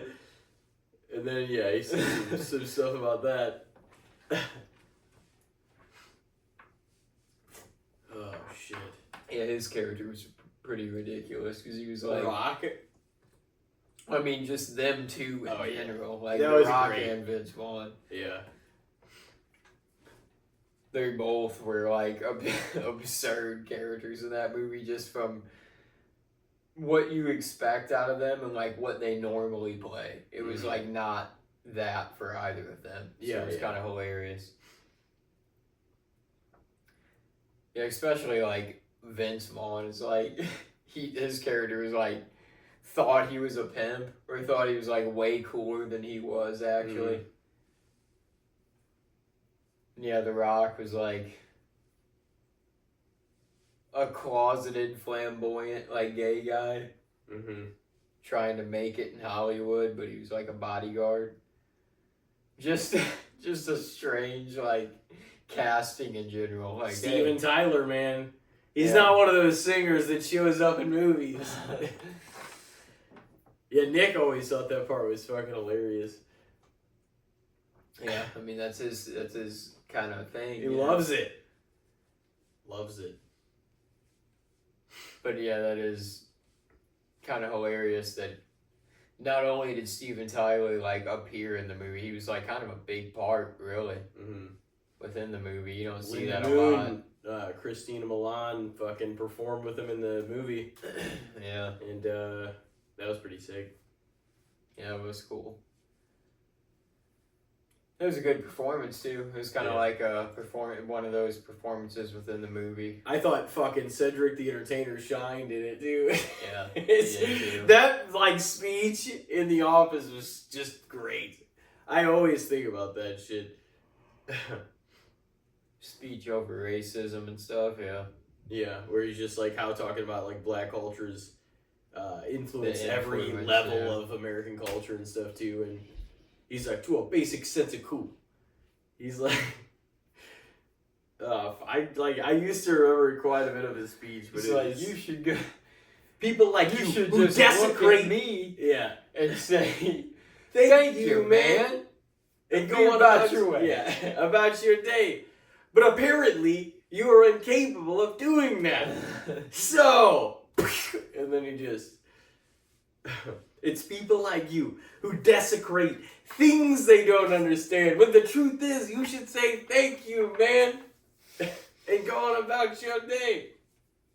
It was just like They gave him like a huge moment to shine because like there's some of the speech we cut off even before that. Yeah. That he went in on. Yeah, just in that role in that movie in general, it was kind of like a standout piece for Cedric the Entertainer because he's usually, I don't know, like he had kind of moments to have some lines for sure, but also just Cedric is usually kind of the bumbling fool in a lot of things, you know. Mm. And his character felt a little like deeper than that in this one, Yeah. certain ways, but like still to a very comedic level, like. Yeah, like his posse. Like He got to be the big, like, kind of king guy. Yeah. If you saw his posse, though, like, rolling up anywhere, immediately, you'd be like, call the police. The song that they're, like, bumping is, like, we're the gangsters that run this bitch. It's like, there's 4 blacked out SUVs with spinning rims, and they all just hop out, just jacked up dudes in muscle shirts with guns hanging out their waists. It's like, yeah, these guys are bringing bad news. Dude, the Andre 3000 cracked me the hell. I thought about that part again recently when he's just like, he just pops. Because it's like, the whole movie he's just like trigger happy anyways, but he's not doing it. He's like finally pops off around, and they're just like, that was way too early, man. It's like, fuck, man. I know. He's like, I know. He's just like tosses it aside. He's like, you might as well take the damn gun away from me then, because you already know what I'm gonna do with it. He's like, don't give me no gun, man. Oh yeah, no, Andre 3000 was hilarious in that too. Yeah, he kind of had a small era of kind of like doing film too, but he was always kind of great in stuff he appeared in as well. Well, you want to throw it over to the Last Samurai. The Last Samurai, man. I caught some of the. I was gonna say I think a good amount of the ending, but I was like, man, it was getting late. It's almost like in that sense, it was a little worse that we did that order. But it's like, it also gets fucking late and we get sleepy. But like, anyway. That's how it goes. That's always No, I mean, I thought, to be honest with you, I really thought that The Last Samurai was set in like 15 or 1600s kind of era. I thought it was like not, and it was like what it said, 1876? Yeah, it was like not long after the Civil War, because that, like Captain Nathan Algren, who was the lead character in the movie, he was like a Civil War hero. Yeah. But he also was, very fucked up from the war, like mentally. He kind of drugged that with him, like it was basically drinking himself to death before they hired him for this job that was like, oh, we need you to basically to go to help civilize Japan from the government's quote unquote, like their terms of civilizing Japan. And it was like to go eliminate the remaining samurai clans, basically, and if you don't want to play by this set of rules now, then this is the way things are. We're going to bring in armies to take you out. And he was like a part of that group. And yeah, it was kind of just a story of how throughout time, like, because he went into battle with the Japanese soldiers against the samurai. And he knew they weren't ready to go into battle. Like, they couldn't shoot the rifles correctly. They couldn't load them under pressure. He's just like, this is going to be a shit show. And sure enough, it was. And they got slaughtered out there. But the samurai, like, warlord of the clan that they were trying to eliminate saw his like Nathan Algren's, you know, his spirit and his fight. So he kind of like called off his execution because he was like fighting off like 8 guys at once, basically. That was a hell of a scene. And he just like kind of brought him back because he didn't want to let him die, but he was also like, he's obviously an enemy, but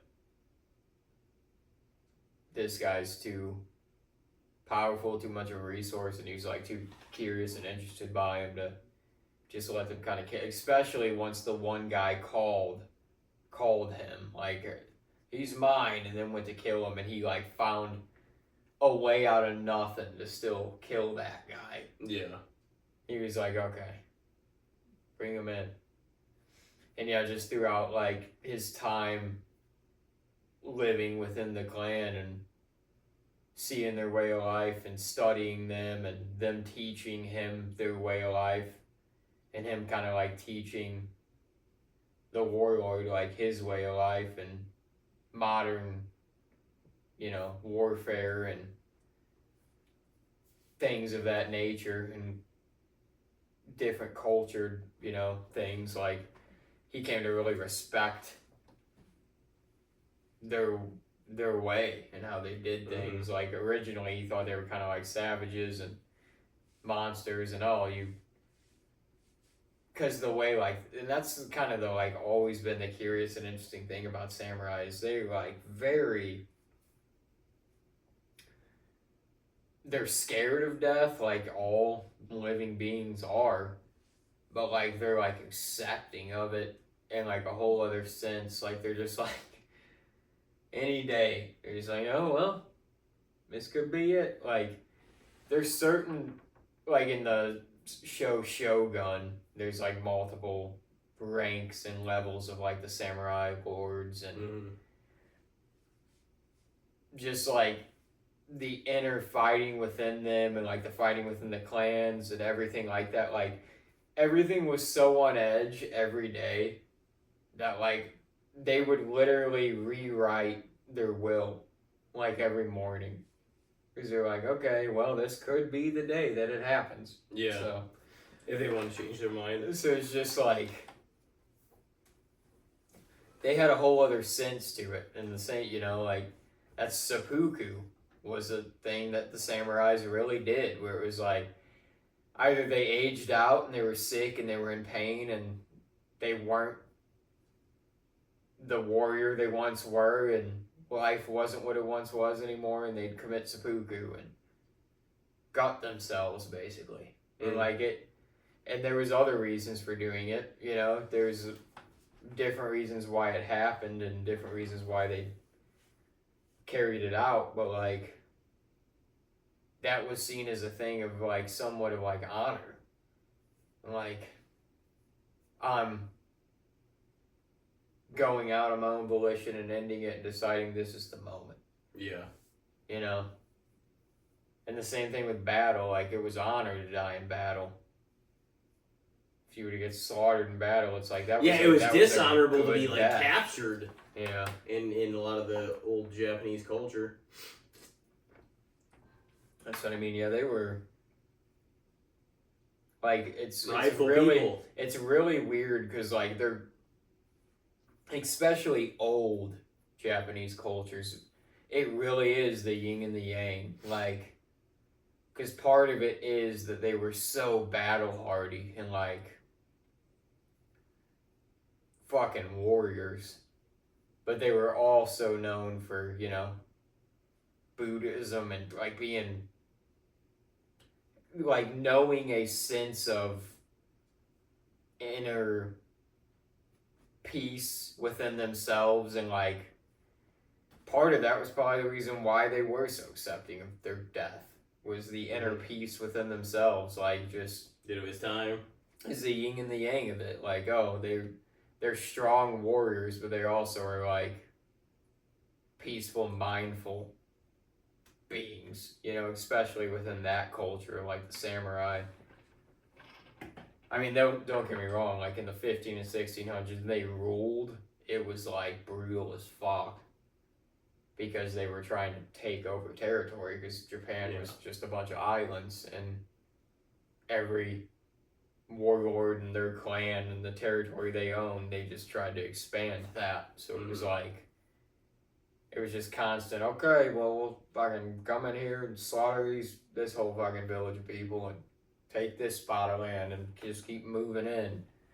That shit would just be terrifying. Like, just getting dropped into, like, 1300 AD. You just don't know when you just see the army marching in with their fucking torches. Or just it's animals like, that can fuck you up. Yeah. It's like, oh, man. But yeah. Yeah, it was kind of an interesting era for a samurai film because it was like the death of the samurai kind of. I didn't like the expect that. I didn't think about I didn't think about where it would be set in time per se. I just kind of assumed it was maybe during the samurai's heyday, for lack of better words. But like, I didn't know it was going to be happening that late in the game. As far as like, I mean, I guess it makes sense though because it's called The Last Samurai. But you know, I just didn't think it would be at a time like that, which is like post Civil War even. Yeah. Era. Yeah, because that was the thing too. Like, just historically, Japan was one of the nations in the world that like held off for a long time from opening up its borders to any other countries for like trade or anything. Like, they were just a self-sustaining, like, just they had their own problems and their own culture and their own way of life, and they just didn't open it up to anybody for a long time. And that was like the heyday of the samurai was that time, you know. So then whenever they finally did kind of like, oh, we were starting to get more of a rounded out like government and trying to bring development and everything to Japan, that was whenever they kind of started to try to, you know, open themselves up to us and Britain and stuff like that. But it was like, in ways, it was like, yeah, they brought in Western culture by doing that, but by bringing in Western culture, it's like they kind of lost their culture, because like, samurai culture is Japan, you know? It's like, that whole nation is built on the blood of the samurai and those wars and like that shit, like the katanas and like the honor of earning the armor they wore into battle, and just like all the layers and nuances of like the samurai lore. It's just kind of like crazy how deep it really goes, and it's just like, it's crazy when you look at Japan now and it's kind of all like bubbly and pop culture and hee and like the freaking peace signs and the like anime girls, it's different, and the anime girls and the short shorts winking and stuff like that. It's like, this is what the fucking samurai came, you know what I mean? I'm sure, you know, in ways the same shit could be said about us in certain ways. Oh, for sure. But it's just kind of wild. Yeah. That being said, like the build up into it being what the movie like became towards the end, and the battles and the fun, like I was like, I thought that was a pretty fucking solid movie overall, honestly.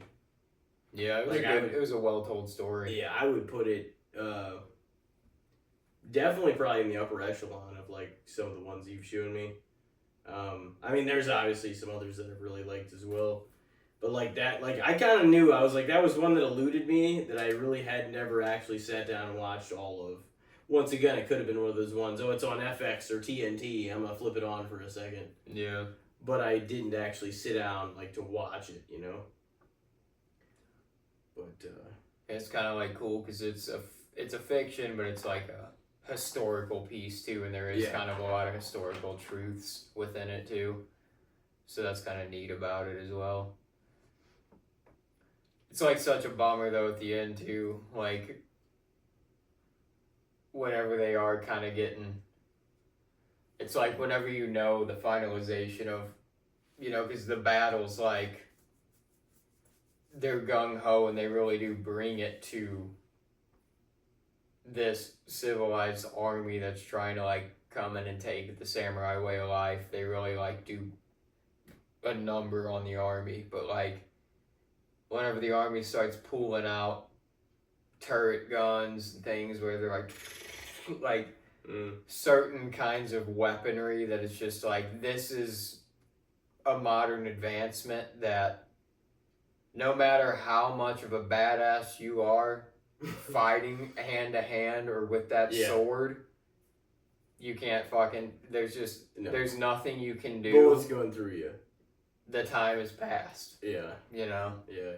It was kind of like a representation of that. That's true.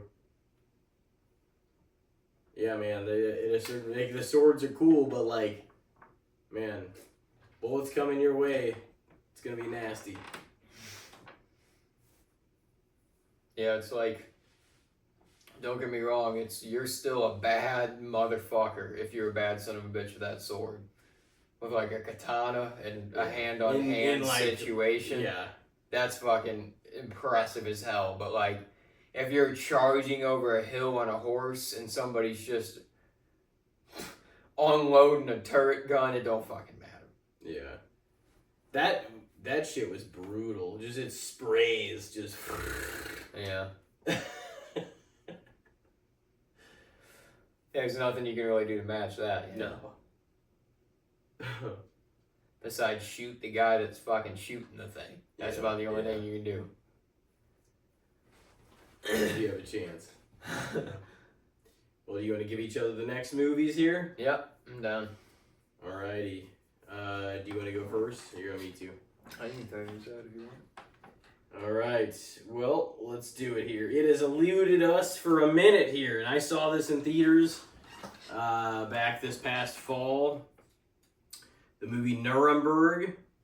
It is a historical drama film about the Nuremberg trials, focusing on the psychological conflict between U.S. Army psychiatrist Douglas Kelly, who's Rami Malek, and Nazi war criminal Hermann Göring, who's Russell Crowe. One of Hitler's like right-hand men, just after like Himmler and those guys, you know. It says directed by James Vanderbilt. The film explores the nature of evil and the complexities of justice with a star-studded cast, including Michael Shannon as Chief Prosecutor Robert H. Jackson. And so it's got some names in it, and I felt like it was really well told. It's a great historical drama, and kind of showing the aftermath of the war in 1945 after Hitler committed suicide with the cyanide pill, and like Himmler did the same thing. And Goring's being put on trial, and that's kind of like where it picks up. But obviously there's, you know, we talked about before, there's so many different World War II, like even if you take that war alone, there's so many different avenues to go down into in terms of countries that were involved before the war, at the tail end of the war, like how it all, you know what I mean? There's so many different perspectives and stories you can go into. And so it's not surprising that they're still showing ones that are outstanding movies that are still like a story that wasn't really tapped into. Yeah. So that's an interesting period of time too, because it's like after World War II ended and we captured a bunch of the like Nazi war criminals and stuff like that. It's like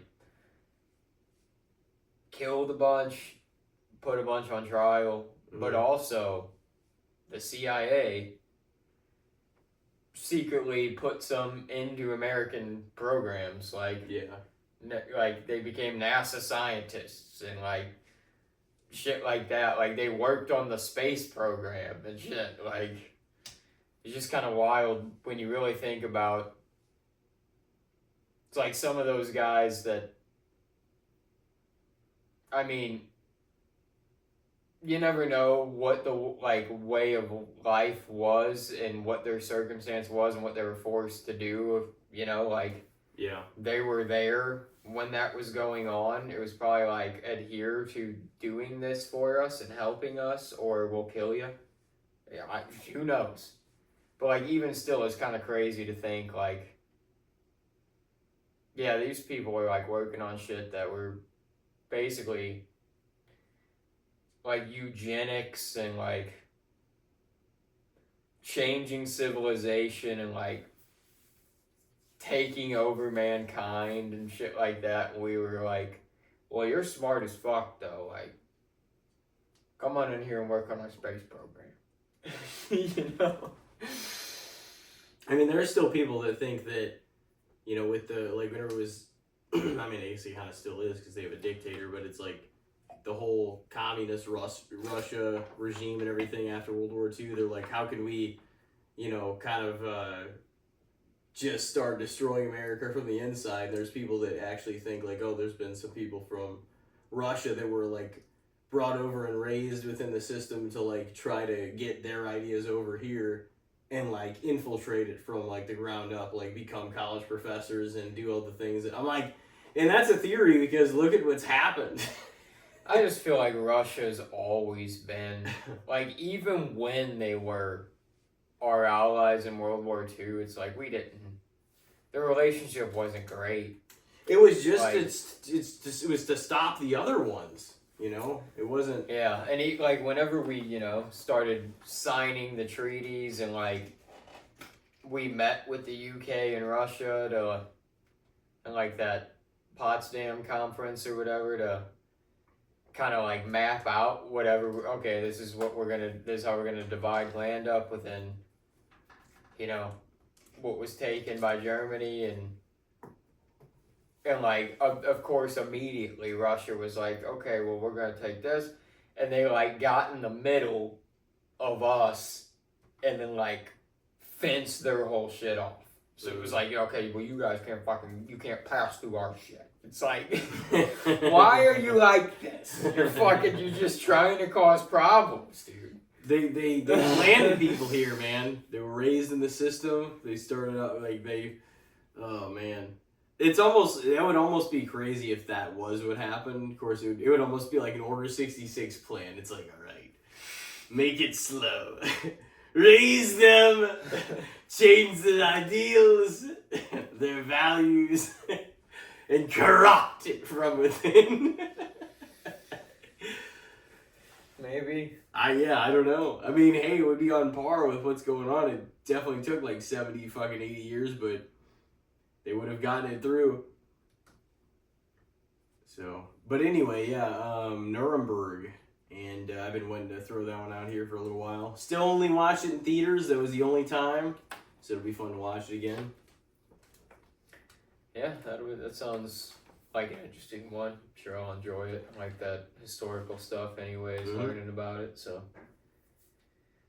Well, yours, I don't think you've seen this one. This is just kind of an interesting concept movie. I watched semi recently, but it's an A24 film, Civil War.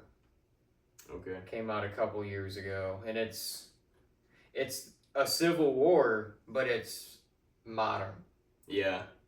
So it's like, it does kind of is a bit real feeling in ways, just because how things are out there, and like how people are with one another and stuff like that. But like, it's interesting because it's like different states in the country and stuff like formed alliances. So there's like alliances around the United States, basically, of these different like factions of armies, and like Washington D.C. still exists, and they're the ultimate core. That's like there's like a group of rebels, basically. Like the rebel states are the ones that seceded from us, you know, basically. And so like the faction, they're basically like a couple factions of states like seceded from the United States, and they're kind of fighting against the rest of the United States, trying to like kind of take over the cat. So it's like throughout the movie, it feels wild because it's like, damn, it's because this is shit that's happened in our history, but like if it is a modern lens, like a rebel army like storming the White House and like blowing shit up, and you know, it's just like. So it's the overview is, in a dystopian future America, a team of military-embedded journalists race against time to reach Washington, D.C. before rebel factions descend upon the White House. So it's like I guess they kind of know that it's coming to a close. The war's probably ending soon, and it's gonna the U.S. is get taken over by this rebel faction, and it's just a matter of time. So they're like trying to get to the White House for this interview with the president before shit really hits the fan. Yeah. But like to do it, they have to go through some of the war zones and shit that's going on. It wasn't necessarily like, I would say, my favorite or least favorite movie or anything, but it was like a movie that kept me engaged the whole time because it was like, this is interesting, like to think, it's because it's like, it is the feeling of, oh shit, this is the Civil War, but it's like, it also felt like this movie takes place now, Yeah, and honestly, that I feel I kind of looked at it before, but never really. I hadn't really been about to click on it, but I was kind of interested in the concept. I just hadn't pulled that trigger yet. Yeah. But it looked definitely like it could be interesting, especially if it's like another take on a Civil War, but in this modern era, So yeah, that'll be fun too. Yeah. Civil War, Nuremberg. Couple of very different sorts of war films, I suppose. Time periods, yeah. Whoa. Yeah, Nuremberg was great. Should we pop some quick the bad? Yeah, we'll throw some out there. You gonna throw one out there? Yeah, let me see what I got here. I know I got some. Well, this is just kind of a sort of just discussion I wanted to have anyways on the pod, but the release of Backrooms and Obsession. It's like Curry Barker and God, what was his name? The guy that did all the Backrooms videos too. Curry Barker's the one that did Obsession, I know. And the Backrooms was Kane Parsons, I want to say his name is. I don't know. Yeah, Kane Parsons. And both those guys are like known for doing YouTube videos, basically. Like, Kane Parsons got popular from doing the Backrooms series on YouTube. Like, he did this short series, like, horror. Like, oh, this the other dimension that you enter, and like every back room has like this monster creature thing in it. And Curry Barker, same thing. Like, he was just kind of like a YouTuber dabbling in horror and reviewing horror movies, and he made Obsession, and it was like under 100,000. He shot some of that stuff like on the grounds of the apartment complex he lives in, like in his apartment and stuff like that. And that movie made over $100 million in the box office already. It's just like, damn.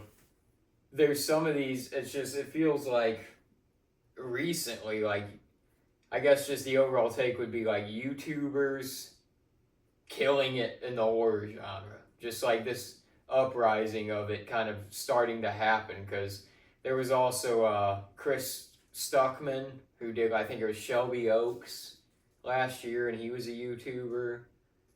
And like some of these, like Cody Leach, a YouTuber I follow, who like reviews horror, he's kind of like talking about how he sees it all as an inspiration. Because he's like has aspirations to do something himself, and like seeing all these guys actually like do it and it work. Just kind of, that's the thing, I guess, if you kind of get a bit of a following on YouTube too, but it's crazy that, they're just making these videos on YouTube, and then they get a bit of a following, they get a little bit of money, they're able to throw some money into a fund to make this movie, and it fucking takes off. Like, the Backrooms and Obsession are like massive hits, like making a lot of money in the box office. Probably just like life-changing for those dudes. Crazy. Because, I mean, they weren't very expensive to make, were they? No, I mean I don't know for sure about the back rooms. Like I'm sure there's a lot of special effects within that movie in certain ways because it's like monsters and creatures and shit like that. But also, he was able to do it on YouTube before, so Yeah. I can't imagine it would be too outrageous, especially for it just basically being a full length concept of his shorts. That's essentially, I think, what the movie kind of is. And yeah, Obsession's just like an interesting story in general. Like, I don't know if I'll see that one in theaters at this point, but like, I'm definitely interested to check it out because everybody I've heard talk about it says it's great. And like that Indy Navarrete or whatever the girl's name is, she is like the main girl in that movie. And from like the clips I've seen of her, I'm like, yeah, she's what makes that movie. She like steals the show. She's like creepy as fuck. Yeah. In it. But it's like this guy that's like infatuated with this girl. Like they're like college age or maybe a little after, and they're like, she's very friendly with him, but she doesn't feel that way about him at all. And there's like this voodoo doctor dude that, like, there's this wishing willow, he calls it, and you like make a wish and you snap the branch, and the wish is supposed to come true. And he like makes a wish on the wishing willow that he's like, I wish this girl loved me more than anything in the world. And he snapped the thing, and it's like that came true in a sense, but she became like extremely like possessive of him to a point that like he couldn't have any semblance of a life. You know? Yeah. So it's like, it sounds kind of like an interesting concept for Yeah, sure. no, it does. Obsession. But yeah, I guess just YouTubers killing it. So they made a Backrooms and Obsession? Yeah. Yeah, and I mean, that's pretty... And considering the amount of money they both have pulled in and have the potential to pull in, I would say probably a little underrated, because like I don't per se know all their names and stuff yet, but I mean that's all it takes is something to be a massive hit and be a breakthrough piece that you don't normally see, that actually kind of breaks new ground in a way, you know. Yeah, and I also just feel like it's cool because in an era where it's like, oh, AI's taking over or the creators are fucked, and it's like, it kind of feels bleak. It's cool to see like small time, the guys that started out small time content creators making just YouTube videos pop off big in a feature film that they like bet on themselves on, you know? Yeah. So it's like, yeah, it's just kind of like an inspiring in a sense too. So yeah, I'd probably agree. What do you got? All right, well, next up, we're going to throw one out here. This is actually quite simple. We'll throw it in the food department real quick. What do you think about bacon on a cheeseburger? Overrated, underrated, or fair? Now, some people are like, oh, that's... Like, honestly, this is what I don't understand, too. Is like, I love Joey Diaz, but I think one time I heard him bitching about it. He's like, what the fuck you putting bacon on it? It's like... Dude, because it's fucking fantastic. Yeah, I mean, it is.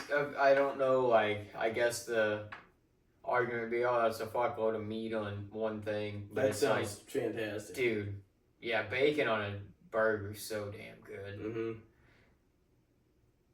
My only counter argument to it is, like, when you do it at a fast food place, they want to charge you, like, fucking $2.50 more for it. It's like... For 2 strips of fucking bacon? And it's half-assed crisp bacon. It's like, yeah, I want the bacon on my shit, but at the same time, you can keep it if you're gonna fucking bend me over for a couple slim-ass strips of bacon. I feel like the Wendy's Baconators, though, are really good. I feel like that's done pretty well. The Baconator and the son of the Baconator, too. Yeah. God damn. Like, Burger King's Bacon King too. They don't fuck Mm. around with that thing either. But it's expensive as hell too. But also not even necessarily fast food of that alley directly, but also how do you feel? I mean, some people are like, "Oh, it's unnecessary. It's what," but I think it tastes great Oh, to it like add definitely bacon does. to a cheeseburger. You know? Yeah. I mean, if I'm like preparing a burger for myself at a cookout or something, and they're like, "Oh, there's bacon over here as an option to throw on there if you want," I'm gonna put it on there. Yeah. It's not all that often that happens, but like, No. yeah. I mean, I would actually probably, if anything, I'd lean a little underrated. I think I would definitely say fair or underrated. Yeah, more for commonly than not, it's like it's an option on almost every menu when it comes to places that sell burgers. Like there's gonna be a burger that has bacon on it and stuff, but it's overpriced everywhere too, man. So that's kind of shitty. But a lot of people don't. You don't see it whenever people make burgers necessarily or anything like that. It's like a lot of people just think of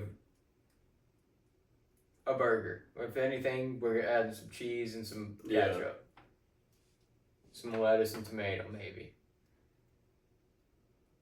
So yeah, I mean, yeah, I'd probably say fair or underrated, but I'll be a little spicy and say a little underrated with it. sure. All right. All right, well, your next one here is going to be, this is kind of just out of the blue, too. Just kind of like saw your Febreze over there. What do you just think about room air fresheners, like a Febreze or a Glade, just in general? Like, dude, it's undeniably a powerful scent, but it's also always a pleasant scent, you know? Yeah. I mean, I don't know if it's like good for you because they always say if you have like small animals and shit that you shouldn't spray that shit around. So I'm guessing it's probably not great to breathe. But Freshens it up, man. I mean, I would Kills. imagine it's not anyways. It's like pressurized and who knows what the fuck. Kills some of the bacteria in the room and shit, or like they say. Yeah, it just smells fantastic. The only thing is like. There's like the saying that, you know, people put it in bathrooms and you spray it after you take a poop or whatever, but it's like, well, now it just smells like farts and roses. Yeah. It's like, that's kind of true too. It's like on top of the shit, you got fucking tulip fucking afternoon, whatever. Tulips and daisies or some shit. Yeah, it's Febreze fresh mist. You're like, yeah, this is dude. Some of the like the ocean scent or like the mountain scent and like there's some of those ones are like really powerful though to where it's like it really does help kill some bad smells and shit and just freshen the room up. But I would probably say fair because I know like a lot of people will get them, and I personally like that stuff. I mean, I get those, but also get the candles, of course. Yeah. And need to light a new one actually. But yeah, I mean, I don't know. I'm all for the fresh scents and good smells and everything. It's, you know, it helps. Yeah, I feel like there's always, since I've kind of been out on my own and had a place, it's like, there's always a bottle of Febreze at my place. Yeah. I always got those. I got like, you know, different cleanliness shit, but also like, candles are always nice to have a abundance of a few of those, and Scentsy warmers. I got like a couple of those as well. Mm-hmm. All the smell good things. It's always it's never a bad thing for the environment to smell pleasant, you know. Well, yeah, I would definitely say. But I feel like when it comes to the pleasant smelling kind of things, like the air freshener sprays are kind of they're the cocaine of air freshener. It's like, they're powerful as hell right after you spray them, but they kind of dissipate quick. Yeah, exactly. They do.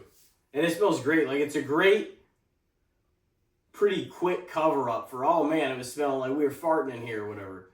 You know, it just covers it right up. There's a lot of it.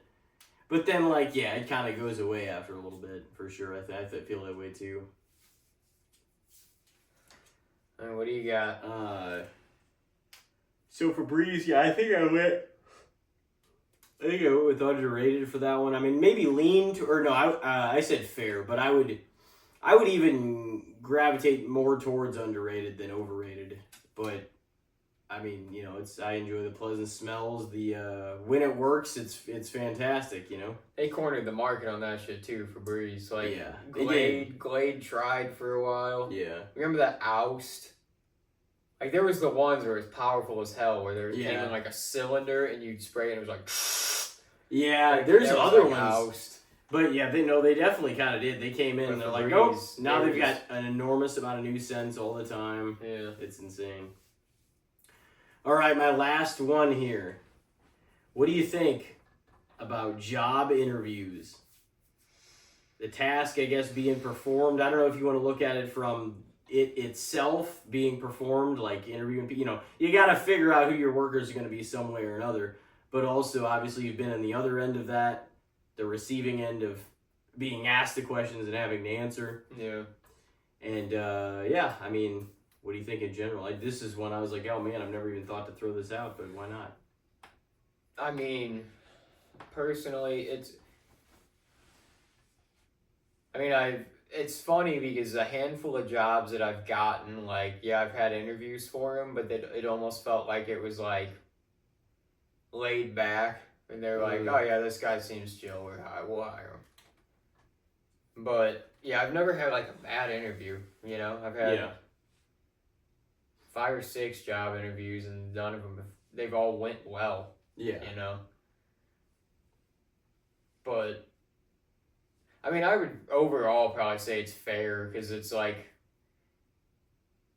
it's fair for the fact that it's like, it's the employer's right to bring people in and kind of get a like feel for you a little bit, and a sense of, all right, what's this guy or girl going to be like, you know? Yeah. Are they going to fit in here, or is it going to be a problem, or do I really want them on the team? Like, it's like, yeah, it's a little rough when you're on the receiving end of it, because it's just like, it's kind of just one of those human nerve things where you're like, oh, damn, I gotta, because you feel a little sense of the pressure where you're like, I gotta kind of perform and show the best of myself here in a way, you know, for this 20 minutes. Because you got to be a highlight reel as much as you can be in ways, but you also got to be genuine. But you got to, I would say, in a short time, you got to bring your best stuff. But like, that's two things that I feel like are strong suits of mine sometimes, like going into one or having the confidence to do one, is like the first impression thing. I feel like I can do that, and then also just the talking and like, you know, creating like sort of a bond through that and making it easy for myself. You know what I mean? But yeah, I mean, no, it's, you got to find workers somehow. So it's kind of like, see, whenever I've done the virtual one before, that one was just kind of weird. Like, it was like, I would rather be in person. Yeah. But that was kind of like during some of the COVID stuff still in 2021. Yeah, it just makes it feel like it'd be more awkward for all those, like, it's nice that that's an option now with things, but like conversationally, it always feels like it's a little more awkward. Yeah, I mean, some people will only do it in person, but yeah, it feels just kind of broken up and a little more. Like, it would be a little better because it was like record one and send it. It wasn't like a FaceTime thing. If it was live time, that'd be one thing, because then you'd actually be answering questions and looking each other sort of in the face over the phone. But, like, the recording part of it, I was like, this just feels so disingenuous. Strange. Yeah. Oh, let's put the, you know, I don't know. I wasn't a fan of that. I mean, it still went well, but it just... You can't really, get a back and forth going with the person that's going to hire you, though, at that point. Nope. You need to know... I mean, they're getting a feel for you, but you also kind of want to get a feel for them in the place. You need to know what it's like being in the room, I feel like, with them, to some extent. You know? Yeah, I would say fair. I think that it's like, as much as you might not want to do it at the time, yeah, it's fair for the employer because they got to know, but also, in a sense, it's good for you too, because then, like, neither of you are walking in blind to the situation. If you do get hired, you kind of know what you're expecting out of the job and what's really going on. You can ask your questions and your concerns while you're there. You kind of see the place, see the boss, feel everything out. Like, I think it's sort of a necessary process of the the process. It's just a necessary part of it. You got to do it. Like nowadays, I don't feel like, I'm sure for certain positions and like, oh, you really like, this is one that a lot of people are trying to get here, but like a lot of times job interviews aren't that deep. It's like, no, if people are putting out things on Indeed and on, just hiring websites in general, and they're really looking for people, and they call you in for an interview, that means they're trying to get people in there. Yeah. So like, at that point, you gotta just try to present yourself well, be attentive, and act like you give a damn and you want the job. That's, Yeah. Yeah. Like, a lot of times that's really all it takes is like, if they see that you care about it and you want it, you're going to put forth effort when you get there, that's all they want to see, Yeah. As long as you're not going to cause drama and problems for them at the job, and you're going to be a good worker, that's what most jobs care about. That's like what I even say about the job I'm at now. It's like, my boss, man, he can have a hot head with some of the guys sometimes, and like I've seen him chewing guys out in the office, like going off on guys. And I mean, he's in ways an intimidating man. He's a freaking former Marine, like he's an older guy now, but like he's got that vibe about him. Yeah. But it's like, dude, I've always got along with him. And I've got consistent raises with him, and like, I just go in, punch in my thing, go about my day, do my job, punch out, leave. And that's all he wants. Like, I've never had a problem with him because that's all I do.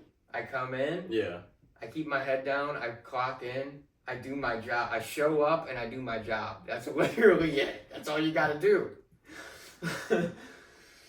It's kind of insane to stir up drama at work. Or really just to be like doing shit you shouldn't be doing. Like, now that I'm older, I think that too. It's like, man, why you want to be just getting into things you shouldn't be getting into, or like getting fucked up, or like just doing things at work that you're like, you're fucking with your livelihood at that point. Like, just save that shit for your own time. Like, you don't need to be trying to fuck over your literal source of income and life by being a stooge and wanting to have a good time. But yeah, job interviews, going for the old fare. All right. Yeah, I'd probably agree with that. I do think some people, it's kind of like what I was saying earlier off air, they underestimate the power and the impact they can have just by being present, being attentive, and bringing some sort of positive, bright light energy to the conversation. Because, like, you don't just show up and then hope your answers are good enough. Like, you've got to put yourself into it. You know what I mean? Like, that's the way to get the job. Yeah. Like, you've got to, you know what I mean? Like, you can't just, well, I guess my answer, anybody else said they wanted. It's like, no, like, you got to fucking be in it. And, like, instantly, I kind of said that the other day. I don't want to say too much here, but it's like, if half the room doesn't look like they've got the juice you know, like even looking like it. It's like that's, you know what I mean? You've got to convince, you've got to, especially in those types of jobs too, but it's like you've got to be able to like market yourself and like, you know, and show up with and you know, some of these days, man, like it's fucking tiring, but it's like you got to come prepared. And I don't know. I was just like thinking about that though, but you've got to if you're not giving that hell, you can't be like, "Whoa, man," like you know what I mean? You can't throw a pity party about it. Like you got to actually put yourself into it cuz like I know, you know, when my back's up against the wall regardless and I'm like, "Oh, I'm going to fucking figure this out." Like I'm going to get it the fuck figured out like one way or another. And I mean, you gotta be attentive and give a damn at a job interview. Like you gotta really. Well, and like some of these people, I'm sure, like you know, people want to pursue higher paying jobs because it's not easy out there, you know. Mm-hmm. And Yeah. but it's like even more so. That's more of the reason why. And like, and I'm not expecting everybody to have the same level of, you know, you're not. It's not. We're not all gonna present the same or anything either. But I also just think I'm like, man, it's not anything about like, oh, what my resume like. I mean, it is about what your resume looks like. They like it whenever it applies and stuff. But if you're willing to commit yourself, they want you to sell yourself and like convince them more than they give a damn. Oh, we got the, you know, credits and shit like that, and saying like, because if you can talk your way into the seat, the opening, you know, you can talk your way into it by meeting all those fucking things, you know what I mean? Regardless of if you have the most impressive resume in the room or not. Yeah. You know? I mean, yeah, that's like you have to, in a lot of scenarios, you have to have if you're going for a certain job, you have to have a certain level of qualification in a lot of scenarios. Yeah. But like, yeah, in most entry level positions, you're just gonna find on Indeed. It's like, yeah, Indeed. You gotta try to it's basically, promoting and selling yourself in a way, and it's not even always it's not always even doing that. Like I said, it's kind of just showing up and showing that you give a damn and you want this, and you're attentive and you have a couple questions for that. Like that's kind of important too. I think it's like kind of realize that is like, it is the attentiveness and like paying attention when they're telling you stuff, but also firing something or back at them, something or other. So at least it seems like you're like, you put some thought into it, you know? Yeah. That's why that question I told you earlier, I was like, that's the one I thought of, and I was like, honestly, that's a useful question for me too, but also he'll get to answer it. And so, you know, it is nice. Like sometimes I'll just have things, it's kind of like whatever, like any other thing, like I'll just have things like occur to me where I'm like, that's what I mean, I'll have no plan, but I'm like, I need to think up something quick, and then boom, you get like some idea, and I was like, that's what I'm going with. Like, dude, so much of my life is like, it's crazy because it's like, it is a lot of planning, but so much of it is the just fucking by the, like, you know, edge of my seat, just, oh, no, this is what we're going with, this will work. I trust my gut, let's fucking roll with it. But it's just, I don't know. It is a roller coaster life, man. Yeah. But that it is.